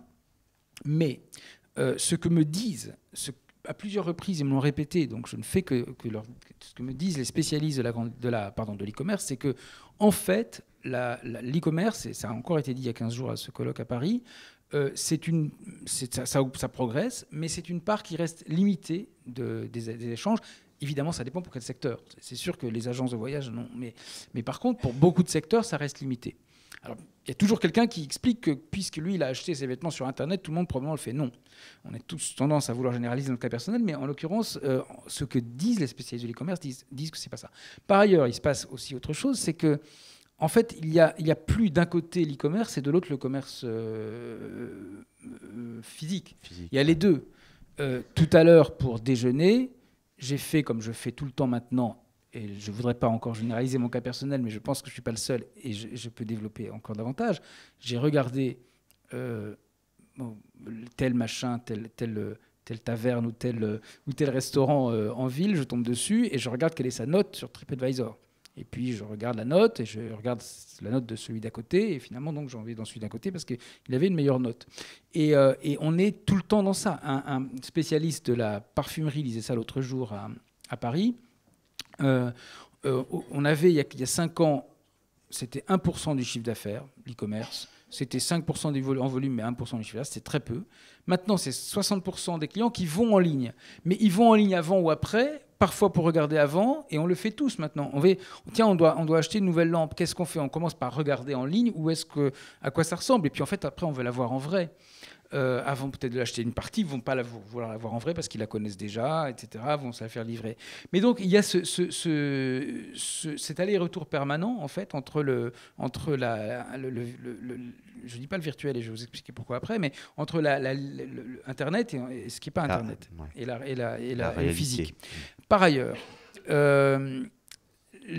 pour ce qui concerne les courses quotidiennes, effectivement, Internet peut jouer un rôle important, notamment pour les livraisons, enfin pour se faire livrer des choses dont on a l'habitude d'acheter, tout ce qui est l'exemple qu'on prend sans arrêt, les packs de lait, les couches, etc. Ok. Mais dans ce cas, ça ne va pas vraiment toucher le commerce de proximité, sauf à moins d'habiter à côté d'un hypermarché, mais ça va toucher, au contraire, ce qui est loin et compliqué d'aller chercher. Ça va plutôt toucher, et d'ailleurs, il le voit en ce moment clairement, les hypermarchés qui sont loin et qui sont spécialisés dans la vente de ces trucs-là. Enfin, pas spécialisés, mais qui les vendent. Ça va beaucoup moins toucher le bistrot du coin, où de toute façon, on ne va pas acheter une prestation, ou encore qu'avec Deliveroo, maintenant, on commence à le faire. Ça, c'est une autre chose. Et puis, ça, c'est très important, ça me semble une réflexion, et là, en observant l'espace public, et c'est purement une réflexion empirique, hein, je n'ai pas étudié tout ça, mais c'est juste en observant la ville que je me dis ça, c'est que ça commence à avoir un effet, cette histoire de livraison. Et donc, parce qu'Internet, ça signifie livraison. On parle parfois d'économie dématérialisée, mais ce n'est pas du tout une économie dématérialisée. C'est une économie qui se matérialise littéralement par un chauffeur de camionnette sous-payé qui se gare sur une piste cyclable ou sur un trottoir. Ça, si ce n'est pas matériel. Et là, ça pose des problèmes. Dans le centre de Rouen, par exemple, je connais des commerçantes à Rouen qui me l'expliquent, il y a des livraisons qui sont possibles le matin, officiellement jusqu'à 11h. En fait, c'est de 10 à 13h. En pratique, il n'y a pas de contrôle pour ça. Et les livraisons ont tendance à augmenter. Pourquoi? Parce qu'il y a les livraisons, bien sûr, des magasins, la zone piétonne, mais il y a aussi toutes les livraisons des particuliers qui habitent le centre de Rouen et qui se font livrer des choses par camionnette. Et au point qu'à Strasbourg, on a commencé à réguler ces livraisons. Il y a une rue de Strasbourg qui est très commerçante, la Grand Rue, et qui est très animée, etc. Sauf que c'est plus du tout une rue piétonne entre 10h et 13h, parce que c'est une rue de livraison. Et donc, ils commencent à se dire, attendez, ça pose problème. Et donc, ils sont en train de réguler cette... Donc, les pouvoirs publics vont être amenés d'une manière ou d'une autre à réguler ces questions. On voit tous les problèmes qui se posent avec les livreurs, ne serait-ce que les livreurs de repas, y compris à vélo, et parfois et de plus en plus en deux-roues motorisés dans les villes, parce qu'ils veulent passer partout, et donc ça fait des conflits d'usage aussi, parce que ce n'est pas juste des cyclistes lambda, là, il peut y avoir des conflits d'usage plus importants. Donc on est en train de se poser la question de la régulation de l'e-commerce. Donc voilà. Et la troisième question, c'est les métropoles. Oui, c'est très important. Les métropoles. Très souvent, évidemment, à Nantes, on ne va pas dire ça, mais par contre, c'est sûr qu'à Agen ou à Châlons, en gros, si ça se passe comme ça, c'est de la faute de Dijon ou de Lyon, et à Calais, c'est de la faute de Lille, etc. Vous avez dans le livre, vous employez le mot les métropoles bourreaux. Oui, c'est facile, c'est très facile en fait de dire ça. Parce qu'effectivement, c'est concomitant. Parce qu'effectivement, ces métropoles, c'était les métropoles d'équilibre, et aujourd'hui, c'est vraiment des métropoles. Elles ont un rôle qui est affirmé, elles sont belles, elles sont devenues des endroits qui attirent toutes les grandes, Nantes, Bordeaux, Toulouse, Strasbourg, Lyon, etc. Et Et en fait, c'est facile de dire d'un côté les riches et d'autre les pauvres, et ça c'est le discours de Christophe Guilluy, qui oppose les uns aux autres et qui, en plus de ça, regardait les résultats des présidentielles et qui en a fait une généralité absolue. Et en fait, c'est beaucoup plus complexe. Certes, c'est concomitant, mais en réalité, et là je prends cette formule que j'utilise volontiers, si la librairie ou si la boulangerie de Fougères ferme, c'est pas de la faute de Rennes. Si la librairie d'Agen ferme, c'est pas de la faute de Bordeaux. Donc, quand on regarde en détail, on s'aperçoit que non. Les métropoles, effectivement, c'est vrai qu'elles attirent l'intérêt des chercheurs, des urbanistes, des architectes, évidemment. Il y a des fléchages, c'est vrai.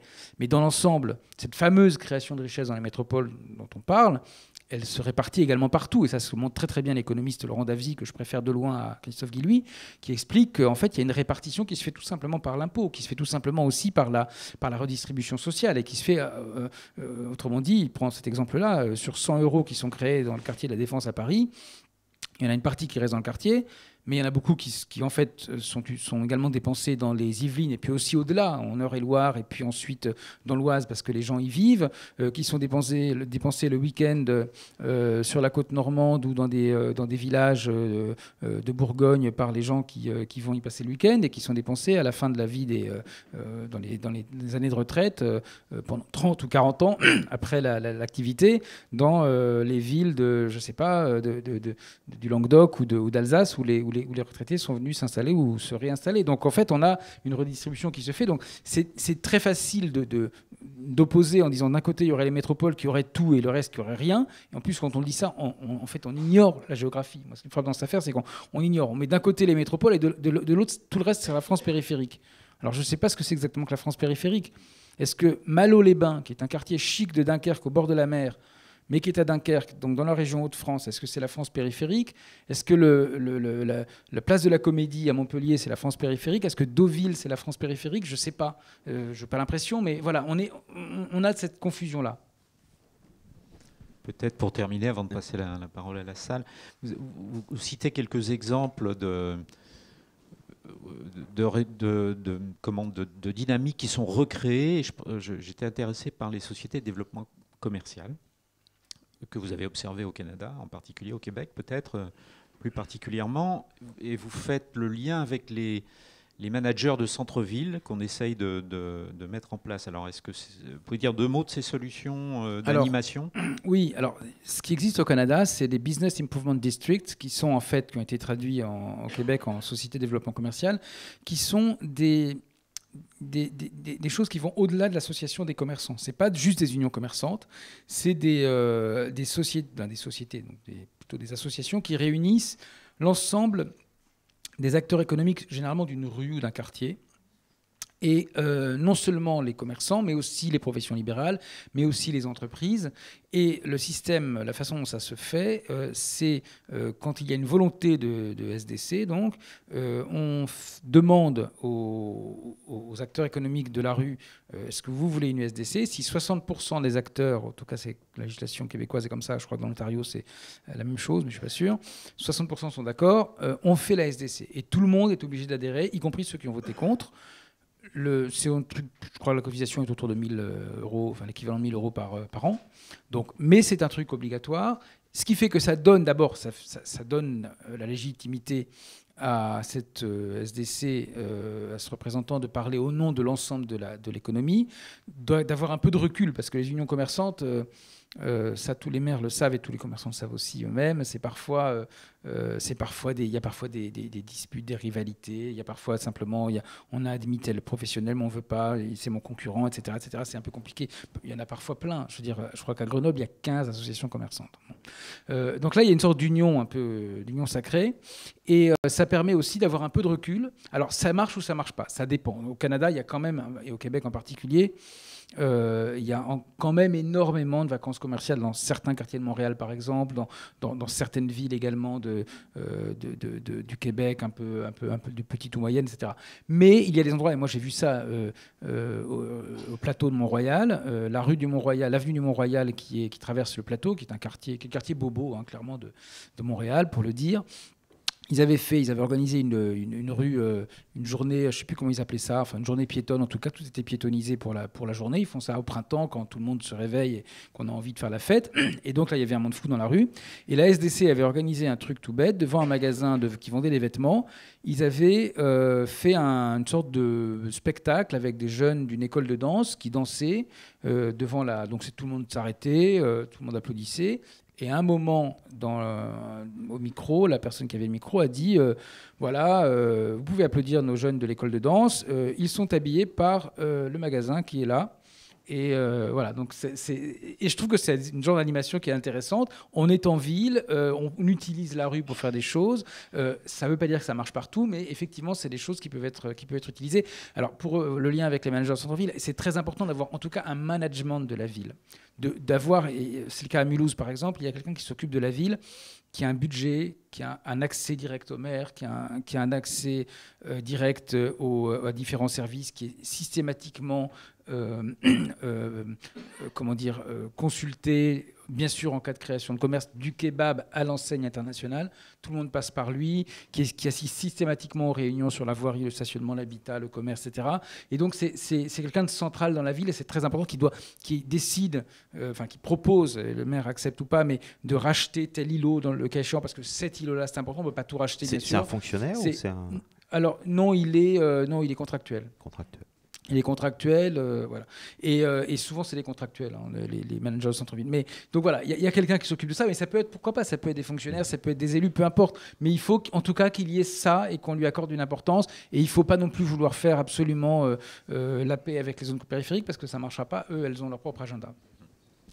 Peut-être un dernier point, parce que je voulais vous remercier d'avoir cité une expérimentation de testing qu'on a pu faire au niveau du Conseil de développement avec Place au vélo. Voilà, vérifier comment on pouvait faire ses courses à vélo en centre-ville. Et donc vous dites un petit mot sur les lanceurs d'alerte dont vous pensez qu'il est intéressant de les entendre et de les écouter. Et oui, on a été un peu lanceur d'alerte en faisant un test comme ça pour dire il y a des choses qui vont, il y a des choses qui ne vont pas, quoi. Oui, il y a plusieurs endroits, il y a plusieurs villes où on se pose cette question-là, où on regarde ces gens qui sont à vélo différemment. On se dit tiens, mais c'est pas juste des pauvres qui sont... c'est bizarre d'ailleurs, le vélo, c'est l'objet du pauvre qui n'a pas les moyens d'avoir une voiture, et puis quand il est ennuyeux, c'est le bobo qui a les moyens de se déplacer à vélo. C'est assez curieux. Et là, en fait, on observe. On dit, tiens, mais comment ces gens font-ils leurs courses ? Est-ce qu'on peut faire certaines courses à vélo ? Ben oui, évidemment, beaucoup plus qu'on l'imagine. Bien sûr, on peut avoir des sacoches. Bien sûr, on peut avoir un vélo cargo, comme on dit, une sorte de sidecar, si on peut dire. Mais on peut aussi, tout simplement, quand on va au restaurant ou quand on achète une puce, quand on achète quelque chose de pas lourd, avec un sac à dos, on peut faire plein de choses à vélo, évidemment. Merci, on va passer aux questions de la salle. Alors, on commence par la question d'un géographe. Oui, donc Jean Renard, membre du Conseil de développement. Est-ce qu'on peut poser la question tabou, en tout cas ici, des transports publics et de leur gratuité ? Ah non, mais c'est pas un tabou du tout. Ici, un peu. Ah bon ? Non, c'est pas du tout. Enfin, moi, je trouve que c'est pas du tout un tabou. Non. Les transports, c'est jamais gratuit. C'est jamais gratuit. Il y a des gens qui un jour finiront par le payer. Il est gratuit peut-être pour l'usager, mais jamais pour le contribuable. Par ailleurs, les transports gratuits, là où ça a été institué, on va peut-être amené un peu une meilleure fréquentation des transports publics, mais n'ont absolument pas amené une diminution de l'usage de la voiture et donc une dynamisation forcément de la ville. On respecte davantage ce qui est payant que ce qui est gratuit. Voilà, à Niort, comme ça, ou à Dunkerque, on imagine qu'on va redynamiser les transports. C'est pas du tout un débat nouveau. Hein. C'est Gap, Châteauroux, Compiègne. Alors Compiègne, ça peut justifier parce qu'il y a beaucoup d'étudiants, donc d'accord. Mais sinon, le font depuis très longtemps. c'est pas des villes fondamentalement différentes des autres. Si Compiègne est plutôt riche et s'en sort plutôt au point de vue commerçant, et encore, c'est pas à cause de ça. Par contre, Châteauroux, ça n'a pas d'effet du tout. Donc non, c'est même ça revient là en ce moment avec l'histoire de Niort. Faudra voir après, mais je suis pas certain. Alors ça peut, là où ça peut éventuellement jouer, c'est si on adapte complètement les transports, qu'on dit ils sont prioritaires sur tout.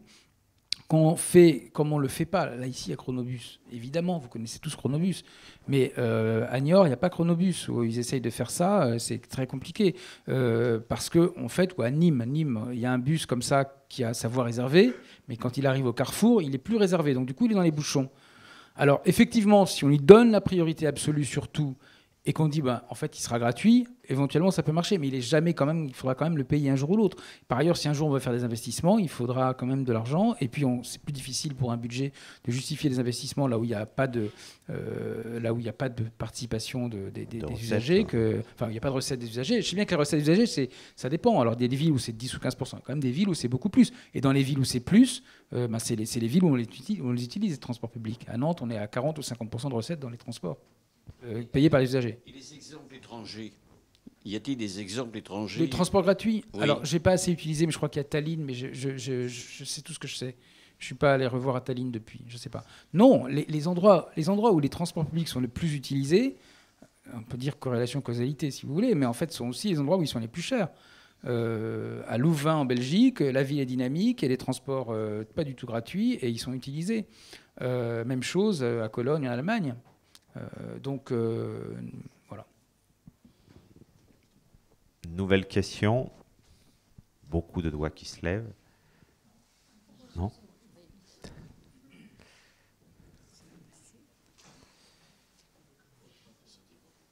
Vous avez payé votre ticket de tramway en venant de la gare. Ah oui, évidemment, oui. Bonsoir. Juste si tu peux, je te dis tu parce qu'on s'est déjà croisés, si tu peux replacer peut-être au niveau européen justement, parce que pour avoir voyagé un petit peu, on n'a pas l'impression que nos pays qui sont pas loin ont la même évolution de leurs petites villes. Et est-ce que, justement, les centres commerciaux, moi j'ai eu l'impression d'en voir beaucoup moins ailleurs, d'avoir des petites villes qui sont plus dynamiques. Belgique, alors après c'est des plus petits pays, Belgique, Pays-Bas, Italie, mais bon, je suis peut-être pas allée dans les endroits qu'il aurait fallu étudier en comparaison, mais j'ai pas l'impression de petites villes qui se meurent autant, mais je me trompe peut-être. Si tu peux replacer. L'Italie n'est pas un petit pays. Hein. Alors, oui. Alors la situation en Europe, je l'aborde pas, si je l'aborde dans le bouquin, mais là, comme ça, pas immédiatement parce qu'il y a tellement de choses à dire sur la France, mais en effet, j'ai regardé un petit peu ce qui se passait. En fait, il y a une situation similaire avec des tendances lourdes qui est à peu près partout la même. Des tendances lourdes, tendance à l'étalement urbain, tendance aussi à des raisons structurelles d'étalement, et puis aussi liées à l'évolution des manières de consommer, l'évolution également du rapport au commerce. On est beaucoup moins partout dans le commerce indépendant, il est parfois compliqué de trouver un repreneur, etc. On a ça absolument partout. Par contre, il y a des tendances qui ne sont pas là. D'abord, effectivement, il y a des réglementations beaucoup plus fortes concernant les grandes surfaces, en Pays-Bas en particulier, et en Allemagne. Il y a maintenant, après une situation qui a été exactement la même chose qu'en France, au Royaume-Uni, maintenant, il y a des réglementations qui sont plus fortes également. En Italie, il y a un rapport à la ville qui n'est pas le même. Et il y a un rapport à l'alimentation qui n'est pas le même. La France, qui passe toujours pour le pays de la nourriture, en fait, c'est le pays de l'agroalimentaire. C'est pas du tout pareil. Donc, d'où les liens avec la grande distribution. L'Italie, c'est un vrai pays de l'alimentation, où là, il y a dans chaque ville des petits commerces avec des produits de saison, des produits locaux, la marque de pâtes de la région, la marque de grissine de la région, etc., etc. Et puis, il y a un rapport à la ville qui n'est pas le même. En Italie, on a des villes moyennes où il y avait des universités au XVIe siècle. En France, grand pays, on a un peu saupoudré. On a mis des préfectures des sous-préfectures parfois dans des endroits qui étaient des bourgades. Et donc on a moins de rapport à la ville. La ville, c'est comment dire, le pays est devenu urbain majoritairement urbain que récemment en fait. J'ai lu un article il n'y a pas très longtemps dans les Échos, un petit article à propos des commerces aux Pays-Bas. Le titre était un peu alarmiste en disant aux Pays-Bas, les centres-villes se vident de leur commerce. Alors c'était un article assez court qui concernait que le commerce, mais on avait dans cet article une indication d'un taux de vacances de 7%. En France, on est à 11%. Je ne sais pas non plus comment il est calculé. Ce qui se passe aux Pays-Bas, c'est qu'il y a beaucoup, et c'est ce que m'a expliqué Pascal Madry de Procos, il me dit en fait aux Pays-Bas, il y a des fonds de pension, où tous les salariés sont d'ailleurs généralement membres des fonds de pension, et ces fonds de pension ont tendance à effectivement créer des grandes surfaces qui ne sont pas forcément périphériques, qui sont plutôt en ville, mais qui ont tendance à tuer le petit commerce. C'est vrai. En France, on a en plus l'étalement urbain et le tout-voiture. Donc ça en rajoute. Ce que j'ai vu, ce que j'ai pu voir aussi en Allemagne, je fais exprès dans une ville allemande de 45 000 habitants, entre Bonn et Cologne. J'ai voulu voir, parce que je connais les grandes villes en Allemagne, mais je ne connaissais pas ou mal les villes moyennes. Puis je voulais avoir le même regard que celui que je peux porter sur des villes en France, en fait, refaire la même expérience, et je le ferai dans d'autres pays aussi plus tard. Brûle, 45 000 habitants, ça m'a frappé. Alors, c'est pas très loin de Cologne, mais on pourrait dire que c'est la banlieue de Cologne, mais il y a quand même 14 km. C'est quand même pas rien. Je suis pas sûr qu'une ville à 14 km d'une grande ville française soit dans cet état-là. Il n'y a presque pas de commerce vide. Il y a plein de monde dans les rues, tout le temps. Il y a, et c'est très important, il y a beaucoup de rues piétonnes, mais il y a une accessibilité à pied de cette zone piétonne. C'est-à-dire qu'au-delà de la rue piétonne, il y a une rue limitée à 20, puis une rue limitée à 30, et puis une rue avec des larges trottoirs, et puis un peu plus loin, les trottoirs sont un peu plus petits. Après, on arrive à quelque chose de très routier. Donc il y a une sorte d'accessibilité à pied du centre-ville qui est très, très forte. Il y a des vélos partout. Il y a des arceaux à vélo devant tous les magasins. Il y a une accessibilité aux gares aussi. Il y a plusieurs gares, de gares, trains et métro de plein pied qui est très simple. Il y a énormément de gens, des personnes âgées en déambulateur.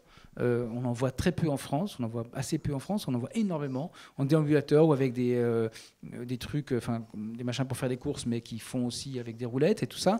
Donc en fait, les gens se déplacent à pied, donc on a moins ce truc qu'on a tout le temps en France, qui est, vous comprenez, les vieux ils peuvent pas se déplacer autrement qu'en voiture. Ben non, là ils se déplacent autrement qu'en voiture, et peut-être ils sont garés dans un endroit. Il y a des parkings aussi, évidemment payants, limités surtout en temps, très bien indiqués. C'est-à-dire de la périphérie de la ville, on voit les noms des parkings. Je suis allé exprès me balader à pied un peu plus loin en périphérie, et les parkings sont indiqués avec le nombre de places en direct pour une ville de 45 000 habitants, c'est pas évident. Donc il y a toute une série de choses qui amènent à... Et puis surtout, il y a un truc très important, c'est que tous les équipements sont en centre-ville. L'équivalent de Pôle emploi, évidemment la mairie, le stade, la maison de retraite, la gendarmerie et tout ça, l'hôpital, tout ça est en centre-ville. Dans beaucoup de villes aujourd'hui en France, c'est plus en centre-ville. Donc voilà, donc la situation est évidemment elle est contrastée, et Brûle, c'est pas toute l'Europe, mais j'ai l'impression qu'il y a des pays où on a quand même fait davantage attention aux villes qu'en France. Une autre question? Oui, d'abord derrière. Oui. Jean-Bernard Lugadet. Je vais être un peu long, mais je vous promets de faire court. D'abord, je suis client de la Maïf, et donc je vais payer le transport gratuit à Niort, et ça m'énerve. Deuxièmement, je suis adhérent aussi depuis 40 ans à la Fédération nationale des associations d'usagers de transport. Je m'excuse de faire un peu de pub. Il y a 40 ans, on nous disait, dans cette association, la voiture c'est con, ça tue et ça pollue. Elle tue beaucoup moins, elle va polluer moins, je pense, quand, je ne sais pas, on est en train d'en parler ici.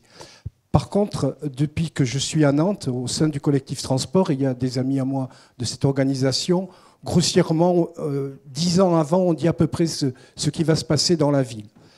Et actuellement, notre discours, c'est il faut au contraire décentrer la ville. Le réseau de transport vers le centre de Nantes, qu'il soit ferroviaire ou autobus, est bon. Et par contre, on se demande si justement les commerçants savent en profiter. J'ai quelqu'un derrière moi là, qui disait, avec l'accessibilité fantastique du centre-ville de Nantes, on ne comprend pas que les commerçants à Nantes puissent se plaindre et réclamer, hein, il faut le dire, y compris par d'autres élus, plus de moyens de stationnement. Par contre, et là je suis un peu en contradiction avec vous, lorsque nous observons en périphérie, on l'a fait avec des étudiants de l'Institut de géographie, ce qui se passe autour des grands pôles commerciaux, on s'aperçoit qu'il y a une demande d'accès en transport public des pôles commerciaux, notamment pour des personnes âgées, soit qui ne peuvent pas y aller, ou soit qui sont en train de se déshabituer de l'automobile. Et là, je vous pose la question, faut-il demander que le chronobus C9 de Saint-Sébastien continue, au lieu de s'arrêter n'importe où, à Challenge, près d'une piscine, jusqu'au pôle sud, où les gens veulent aller? C'est la question que je vous pose. Si vous voulez, demain, on peut aller visiter la situation. Voilà, c'est ma question. Alors, et je suis très embêté parce que je fais complètement le contraire de ce que j'avais pensé il y a 40 ans. Alors, en fait, je vous confirme que je ne parle pas de Nantes. En fait, je parle des villes qui ne sont pas du tout au niveau de Nantes. Je parle beaucoup plus encore je ne connais pas Anceny, donc je ne pourrais pas en parler comme ça, mais je parle beaucoup plus de Saint-Brieuc ou de Saint-Nazaire. Et là, on a au contraire une situation qui n'est pas du tout la même. D'abord parce que les transports publics, il y en a assez peu. Il n'y en a pas forcément peu en ligne. Il y a des lignes, mais ce n'est pas très fréquent. Il y a un tramway à Besançon, super, il est petit, ok, il est plein. Mais il est plein parce qu'il est petit et parce qu'il y en a un toutes les 20 minutes. Parce qu'en fait, sinon, il ne serait pas du tout plein. Si c'était l'équivalent de celui-ci d'ici, il n'y aurait personne dans ce tramway. Donc, alors après, en fait, l'enjeu, bien sûr qu'en fait, il faut aussi... est-ce qu'il faut prévoir de desservir? Enfin, effectivement, ils le font en général, de toute façon. Il y a même des négociations. Quand Ikea s'est installé à Brest, il a exigé qu'il y ait une ligne de tram qui aille jusqu'à Ikea. La question est plutôt maintenant de savoir ce qu'on... Enfin, je pense que la question, il faut la prendre avec les zones commerciales. Il faut arrêter d'en faire, déjà. C'est une première chose. Ensuite, la question de la desserte. Voilà, j'avoue que je suis un peu... Là, pour votre question précise, je suis incapable de vous répondre précisément. Est-ce qu'il faut prolonger la ligne C9 jusqu'aux la zone commerciale? Je ne connais pas le lieu. Mais si vous voulez, là encore, je parle de villes où la question ne se pose pas du tout de cette façon. Parce que de toute façon, 90%, 95% des trajets se font en direction de ces zones en voiture. Et les autres prennent effectivement le bus quand il y en a un. L'autre jour à Digne, je suis allé à la zone commerciale en bus, il fallait que je fasse gaffe, quoi. Il y en avait un, en fait c'était bizarre, il n'y en avait pas un toutes les heures, il y en avait un, il n'y avait pas du tout pendant 2 heures, et puis après il y en avait 2 pendant 1 heure, ou 20 minutes, je ne sais plus. Bon, j'ai fait attention à ça, mais je l'ai fait, je voulais le faire. Mais l'enjeu n'est pas du tout le même dans les villes moyennes que dans les grandes villes. Voilà, je suis désolé de ne pas pouvoir vous répondre. Par rapport à décentrer la ville, voilà, c'est ça, décentrer la ville, non, on ne parle pas de Nantes.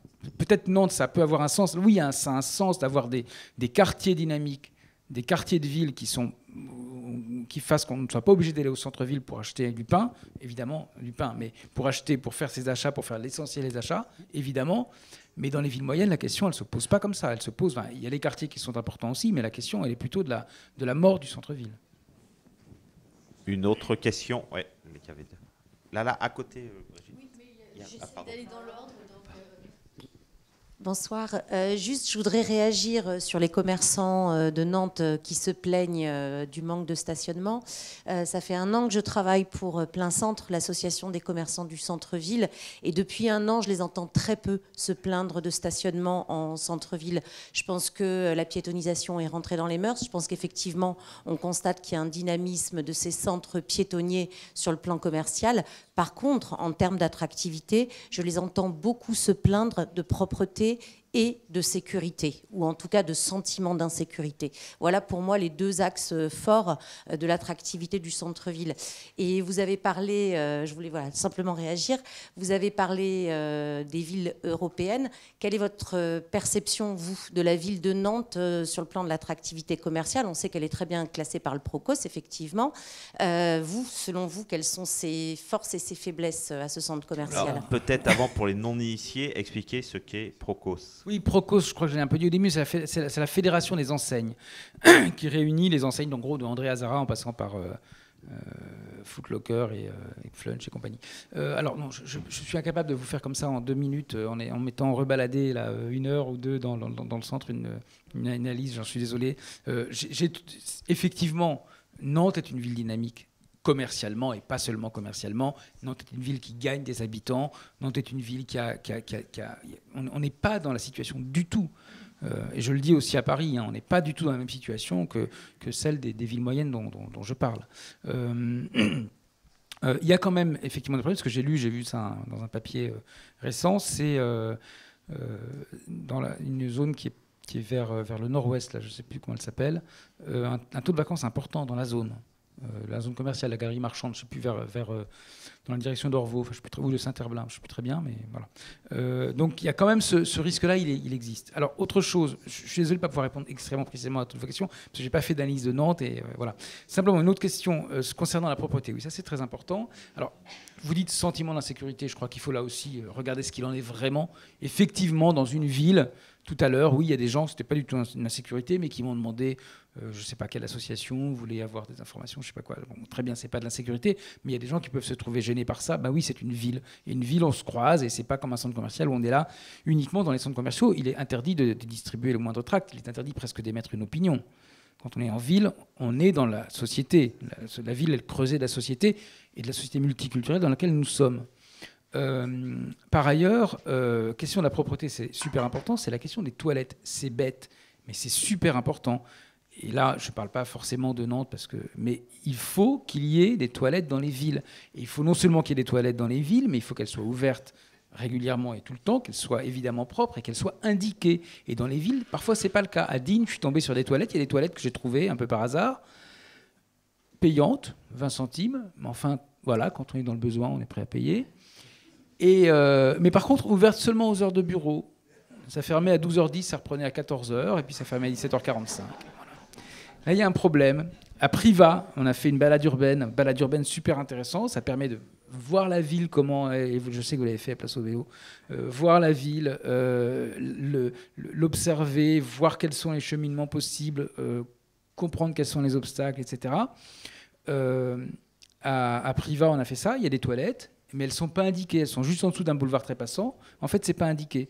Donc, on a besoin de signalisation. Et ça, c'est très important parce que les hommes se débrouillent, mais ça pue. Et ça fait ensuite une inégalité de genre dans la ville aussi. Donc, voilà. Donc, je pense qu'il y a plein de choses à faire sur cette question. Il ne faut pas la prendre à la légère. Mais effectivement, quand même, il faut avoir une ville où il y aura toujours... Il y a des gens. Donc, parfois, ça sent un peu mauvais quand même. Il faut avoir ça en tête. Alors, à Nantes, on a même une innovation qui s'appelle l'Eurytrottoir. On pourra... en montrer une tout à l'heure. Oui, allez-y. Oui, bonsoir. Vous avez évoqué éventuellement les différences de revenus entre le centre-ville, la périphérie. Vous avez évoqué aussi des différences par exemple, qu'à Vannes, on était peut-être plus en voiture qu'à Paris, etc. Mais je me disais, est-ce que dans l'étude de vos villes moyennes, vous vous êtes penché aussi sur... du point de vue de la composition des ménages? Parce qu'effectivement, on ne fait pas ces courses... pareil quand on est seul ou quand on a une famille de 4, 5, 6, etc. Même pour l'attractivité, s'il y a des services aux familles ou pas, ça joue. Est-ce que vous avez aussi regardé à travers ce profil des ménages et des pourcentages de ménages? Je ne sais pas s'il y a le même nombre de familles en pourcentage à Vannes ou à Paris. Enfin, vous voyez, ça joue aussi, je pense, sur... cette question du dynamisme et peut-être aussi des centres-villes, selon qu'on peut être en famille ou pas, enfin, etc. Est-ce que vous avez regardé ça? Alors, oui, bien sûr. C'est pas les mêmes structures familiales, mais c'est pas forcément le fait que ce soit des structures familiales différentes qui ont une influence directe sur le dynamisme de la ville. En fait, même dans les grandes villes, il y a aussi des familles qui sont en ville et qui là, on reparle de commerce, hein, c'est normal, mais qui s'approvisionnent aussi en ville. Donc même à Paris et même à Nantes, il y a des familles qui continuent à s'approvisionner en ville parce qu'elles sont en ville. Et même avec 2 ou 3 enfants, c'est tout à fait possible de le faire. À vélo, bien sûr, mais pas seulement à vélo. Donc ça joue, mais c'est plutôt la structure de la ville qui amène une organisation différente. Par ailleurs, ça m'amène à quelque chose qui me semble très important, c'est-à-dire de la même façon qu'on oppose Paris, les métropoles et puis tout le reste, qui serait la France périphérique, on fait la même chose avec les villes. On pense qu'il y a le centre et qu'il y a la périphérie. Et puis c'est tout. Le nombre de fois où on dit « Ah oui, moi je ne suis pas dans le centre, je suis en périphérie ». Ou alors on oppose, voilà, en périphérie on fait ça, dans le centre on fait ça. Et entre les deux, il y a tout le reste. Il y a tous les quartiers, et les quartiers de la ville. Quartiers de divers types.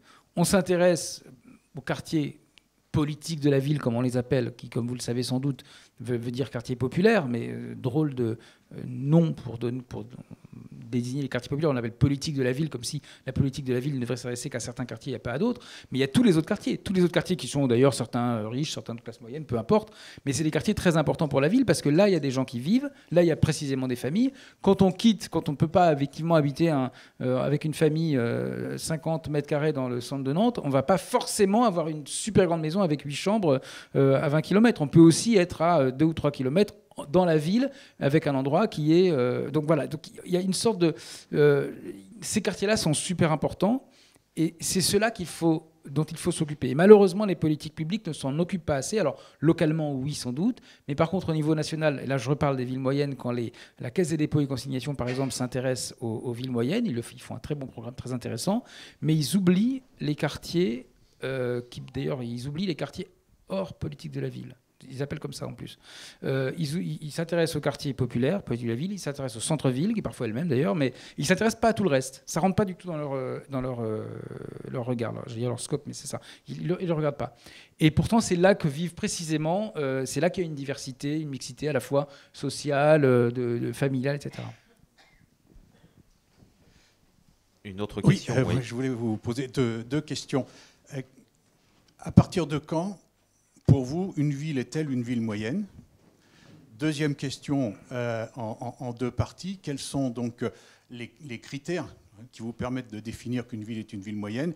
Et quelles sont les fonctionnalités, selon vous, qu'une ville moyenne devrait automatiquement, enfin, je veux dire, impérativement remplir? Alors, je ne sais pas.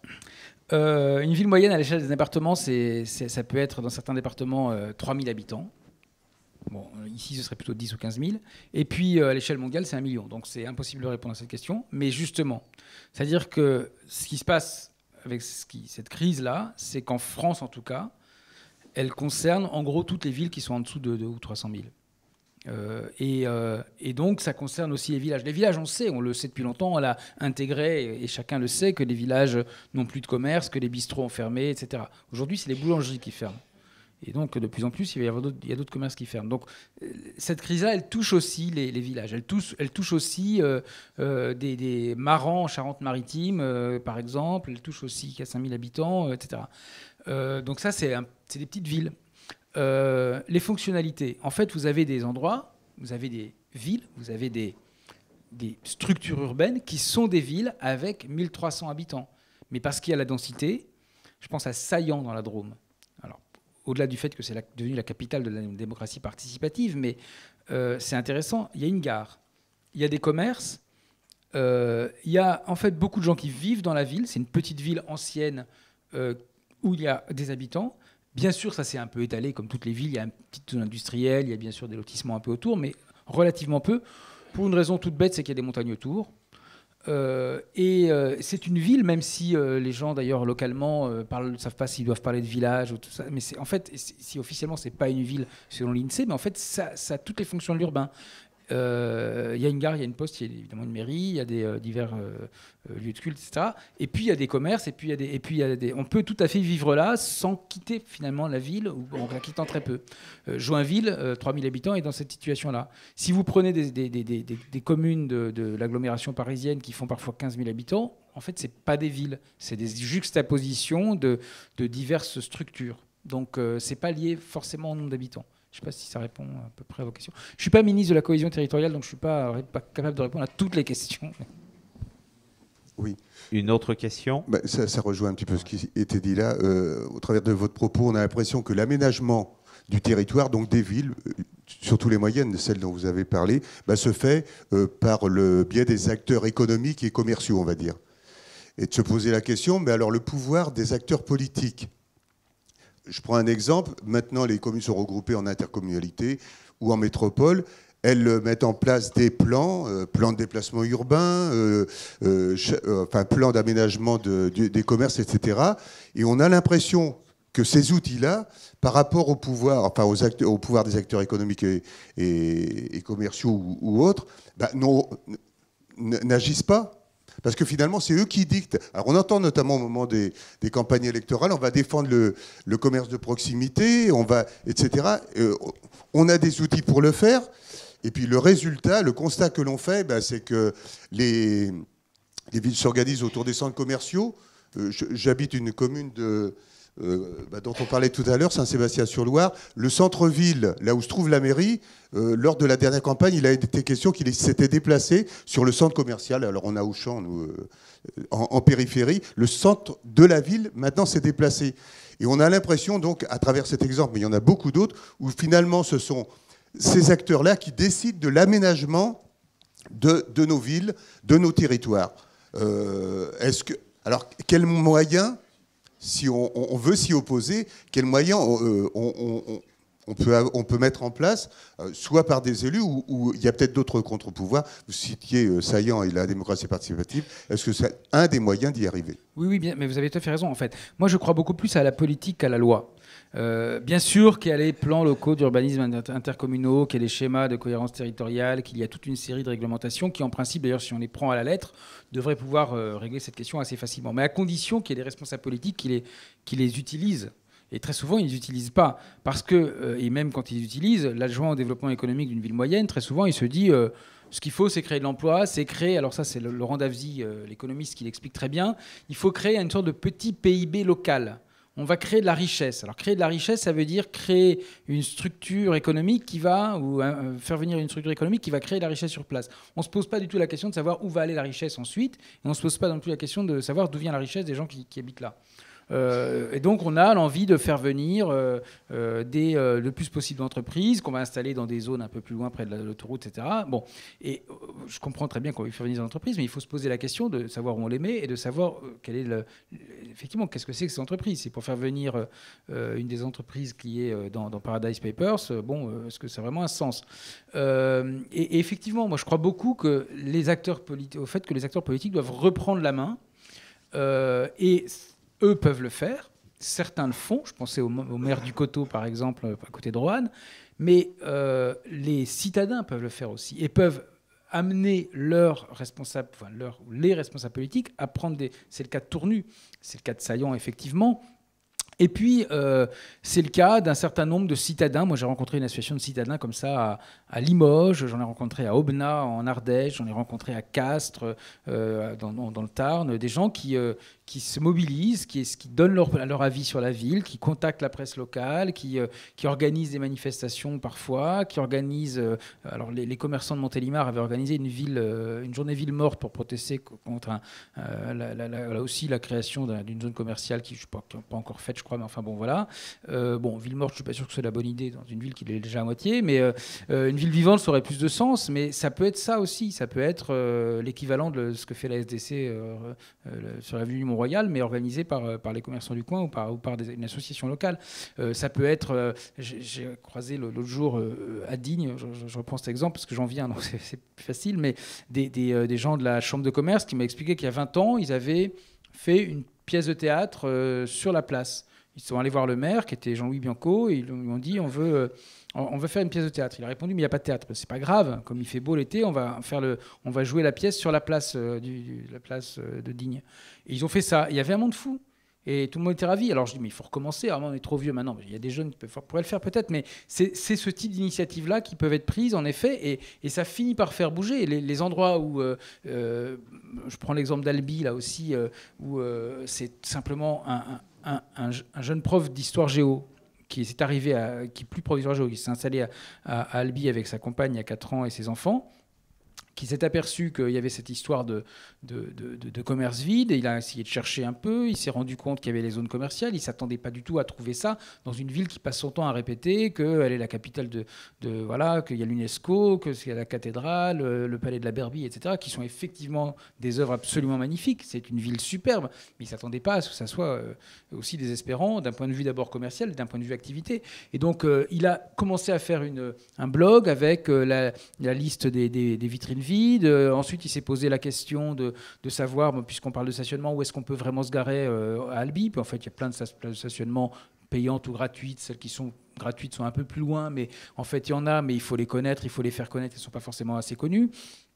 La maire veut organiser, veut créer une nouvelle zone. Bon, très bien. Et donc, il a commencé à se battre là-dessus. Et lui tout seul. Et puis finalement, il a quelques alliés. On en a parlé. Il y a eu un article du New York Times. ça commence à faire bouger les choses. Donc oui, les gens peuvent. Et lui, il finit par faire bouger la mairie. La maire a accepté de dialoguer avec lui, un peu méprisé, mais ça s'est quand même fait un moment. Pourquoi pas? Et donc je pense que là, on a tous un rôle à jouer. Et puis évidemment, on se pose des questions. Ça ne veut pas dire que chacun d'entre nous doit s'interdire d'aller faire le moindre achat dans n'importe quelle de ces zones ou n'importe quel de ces supermarchés. Bien que moi, personnellement, je n'y aille pas beaucoup. Mais par contre, on peut se poser la question. Et chacun d'entre nous a effectivement un rôle à jouer et se dire, mais qu'est-ce que je vais faire? Est-ce que je veux vraiment, là, je vais là parce que ça me semble plus simple, c'est sur la route du retour du boulot et tout. Mais à côté de chez moi aussi, j'ai un magasin qui est bien, je pourrais peut-être le faire vivre parce que sinon, dans 2 ans, il ne sera plus là. Une autre question, 2 autres questions. Alors, déjà vous remercier pour ceux qui, justement, conseillent les élus et qui doivent subir ça dans les villes moyennes et que c'est leur quotidien. Il y a un sujet que vous abordez peu, c'est la question de l'emploi et de la localisation de l'emploi. Nous, ce qu'on voit depuis 40 ans, c'est qu'on fait des zones industrielles, on fait des parcs d'activité, on fait des parcs tertiaires. Donc, on a sorti toute l'activité économique des centres-villes. Il n'y a plus de bureaux, il n'y a plus d'artisans. La Chambre de commerce de Nantes vient de sortir une étude qui dit, grosso modo, il y a 300 entreprises qui sortent de centres-villes par an sur le département, avec une distance moyenne de 5 km. Qu'est-ce que vous pensez? Ça, c'est pour Nantes ou c'est pour... le département, c'est au niveau du département. Toutes les villes du département. Il y a grosso modo 300 entreprises qui déménagent du centre-ville pour se mettre à l'extérieur à 5 km. Et c'est un phénomène qu'on a à peu près partout parce qu'on se focalise énormément aujourd'hui sur les zones commerciales. Mais il y a bien un phénomène qui est derrière. Et vous l'avez pointé sur le changement de vocation parce que ça ne marche pas pour l'entreprise, donc on met du commerce. Mais aujourd'hui, on a un vrai phénomène, c'est le développement périurbain des zones industrielles, des parcs d'activité. Et donc, pour inverser la question, c'est de se dire, est-ce que l'état des villes et des centres-villes, est-ce que vous ne pensez pas qu'il est aussi lié à ce départ de l'activité économique qu'il y avait autrefois? Oui, évidemment, bien sûr, oui, je l'ai assez peu dit, mais c'est tout à fait juste. On fait des zones systématiquement, et quand on veut faire venir une entreprise, s'il n'y a pas de zone qui lui convient, on lui dit on va vous en créer une. Et c'est un argument non seulement pour le développement économique, parce qu'on n'y réfléchit pas, et c'est aussi un argument parfois pour l'entreprise, surtout si elle a l'habitude de négocier, qui est de dire vous nous faites une zone, parce que si vous ne me faites pas de zone, je ne viens pas. Et si vous ne me faites pas de zone, je vais à côté. Et le problème, c'est que c'est souvent valable aussi justement pour les hypermarchés. Mais c'est vrai, oui, on continue à faire ça. Il commence à y avoir... Alors, j'ai discuté l'autre jour avec l'animatrice d'une sorte de pépinière un peu d'entreprise de Saint-Malo, qui est à côté de la gare, qui est pas très loin du port, et qui me disait que, bien sûr, il y a effectivement une zone comme ça, une sorte de pépinière qui est un peu en dehors de la ville, qui est un peu à l'entrée de la ville, dans une zone d'activité. Mais il y a aussi pas mal de start-upers, si on peut les appeler comme ça, mais c'est un peu ça, qui en fait aiment bien être en ville parce qu'ils voient les mâts des bateaux à côté, etc. Donc là, il peut y avoir un intérêt. Et puis aussi, il faut se poser cette question, et il faut qu'à tous les niveaux, quand j'ai croisé le responsable de l'urbanisme d'une ville de Baden-Württemberg de 30 000 habitants, qui me disait à chaque fois qu'il y a une activité qui vient ou qu'on fait venir, on se pose la question de la localisation. Et ça manque énormément. On se pose rarement la question de la localisation. On dit bah, c'est très bien, là il y a un terrain à bâtir, on n'a qu'à l'installer là. On ne se pose jamais la question. Et une des raisons aussi, c'est qu'en France, d'abord il y a... avec les agglos, ça marche un petit peu mieux quand même. Enfin, il y a longtemps eu la taxe professionnelle qui revenait aux villes. Et puis, il y a une autre chose, c'est la croyance que la France est un très grand pays, qui commence un petit peu quand même à se résorber, mais cette croyance que de toute façon, comme c'est très grand, on peut faire tout ce qu'on veut. Merci. La dernière question. Oui, en fait, c'est pas vraiment une question, je vais faire très court. André Arbroto, conseil de développement, et puis j'ai passé presque toute ma carrière à m'occuper des transports publics dans l'agglomération nantaise. Vous avez cultivé avec habileté une certaine ambiguïté dans le titre de votre livre, et je ne vous cache pas, j'étais venu avec l'intention de vous contredire un petit peu, parce que je pensais qu'on n'allait pas être d'accord. Mais d'entrée de jeu, vous avez avec honnêteté précisé que vous faisiez bien la différence entre les métropoles et les villes, petites ou moyennes. Et je dois simplement vous dire que j'ai apprécié votre connaissance de toutes les villes que vous avez visitées et que je suis à 100% à peu près d'accord sur tout ce que vous avez dit sur ces villes qui sont tombées, que vous avez indiqué qui étaient tuées, mais qui sont... Je suis tout à fait d'accord sur votre analyse. C'est tout. Merci. Merci. C'est un titre, évidemment. Merci. Bon, merci à Olivier Razemont pour... d'être venu jusqu'à nous et d'avoir participé à Questions publiques. Quelques précisions. Prochaine séance de questions publiques qui va se décentrer dans une ville moyenne qui s'appelle Saint-Nazaire, 70 000 habitants quand même. On a rendez-vous lundi à 18h au théâtre de Saint-Nazaire avec le maire de Saint-Nazaire, David Samzin, pour un peu parler justement de où en est Saint-Nazaire. Il y aura certainement des questions sur le centre-ville parce que c'était au cœur de son programme lors de l'élection de 2014, revitaliser le centre-ville de Saint-Nazaire. Rendez-vous nantais pour le prochain question publique, c'est le 14 décembre avec Nils Asiosmanov du Cube, et ici les Moulineaux, qui viendra nous parler du numérique, de la créativité à l'heure du numérique. Un dernier mot, place publique 64 est en vente, avec un dossier consacré au musée d'art, mais comme il y a des gens de Place au Vélo encore, il y a aussi une contribution à l'intérieur de Frédéric Barbe et des étudiants de l'école d'architecture sur les usages du vélo dans les quartiers populaires, entre guillemets, qui est fort intéressante. Et puis enfin, Olivier Razemont est à disposition pour ceux qui veulent acheter son ouvrage dans sa nouvelle édition. Comment la France a tué ses villes aux éditions de l'Échiquier. Il est là et je pense qu'il acceptera de le signer. Enfin, j'ai quand même avant une dernière question un peu taquine à lui poser. Est-ce qu'il a été invité à signer dans un espace culturel d'un hypermarché? Non. Non, il n'y a même pas eu d'invitation. Je ne suis pas sûr que j'aurais accepté, en fait. Ouais. Voilà. Mais il n'y a même pas eu l'invitation. Non, par contre, quand même, évidemment, je pourrais en parler encore, mais après, j'arrête simplement. L'autre jour, j'ai été contacté par Facebook par le directeur de la communication d'EuropaCity, donc une espèce de truc mastodonte qui veut se créer en Ile-de-France. Il était charmant. Il me dit voilà, mais vous avez dit ça, mais en fait, je vous assure, il y a plein d'études, on a fait plein d'études, je serais ravi de boire un café avec vous. J'ai répondu que j'avais déjà été invité par son prédécesseur il y a 5 ans, et puis ça, voilà. Et il me dit mais non, mais vous savez, et puis enfin voilà, il insiste un peu, et puis je lui dis en fait franchement, je préfère utiliser mon temps et mon énergie pour aller répondre aux sollicitations des villes où on est en train de mourir parce qu'il y a trop d'hypermarchés partout, plutôt que d'essayer de comprendre pourquoi il faudrait en créer des nouveaux. Il me répond très gentil, mais oui, je comprends très bien, mais je serais ravi de parler avec vous des villes moyennes. Charmant, mais c'est son métier de recevoir des tomates. Je lui disais en fait d'aller se faire voir, et il répond toujours comme ça. Si simplement, pour un élu, avoir d'un côté ce genre de personnage absolument adorable, toujours gentil même quand on lui dit d'aller se faire voir, et de l'autre côté des commerçants qui râlent tout le temps, évidemment c'est plus facile, c'est plus facile d'aller vers le type qui est toujours gentil.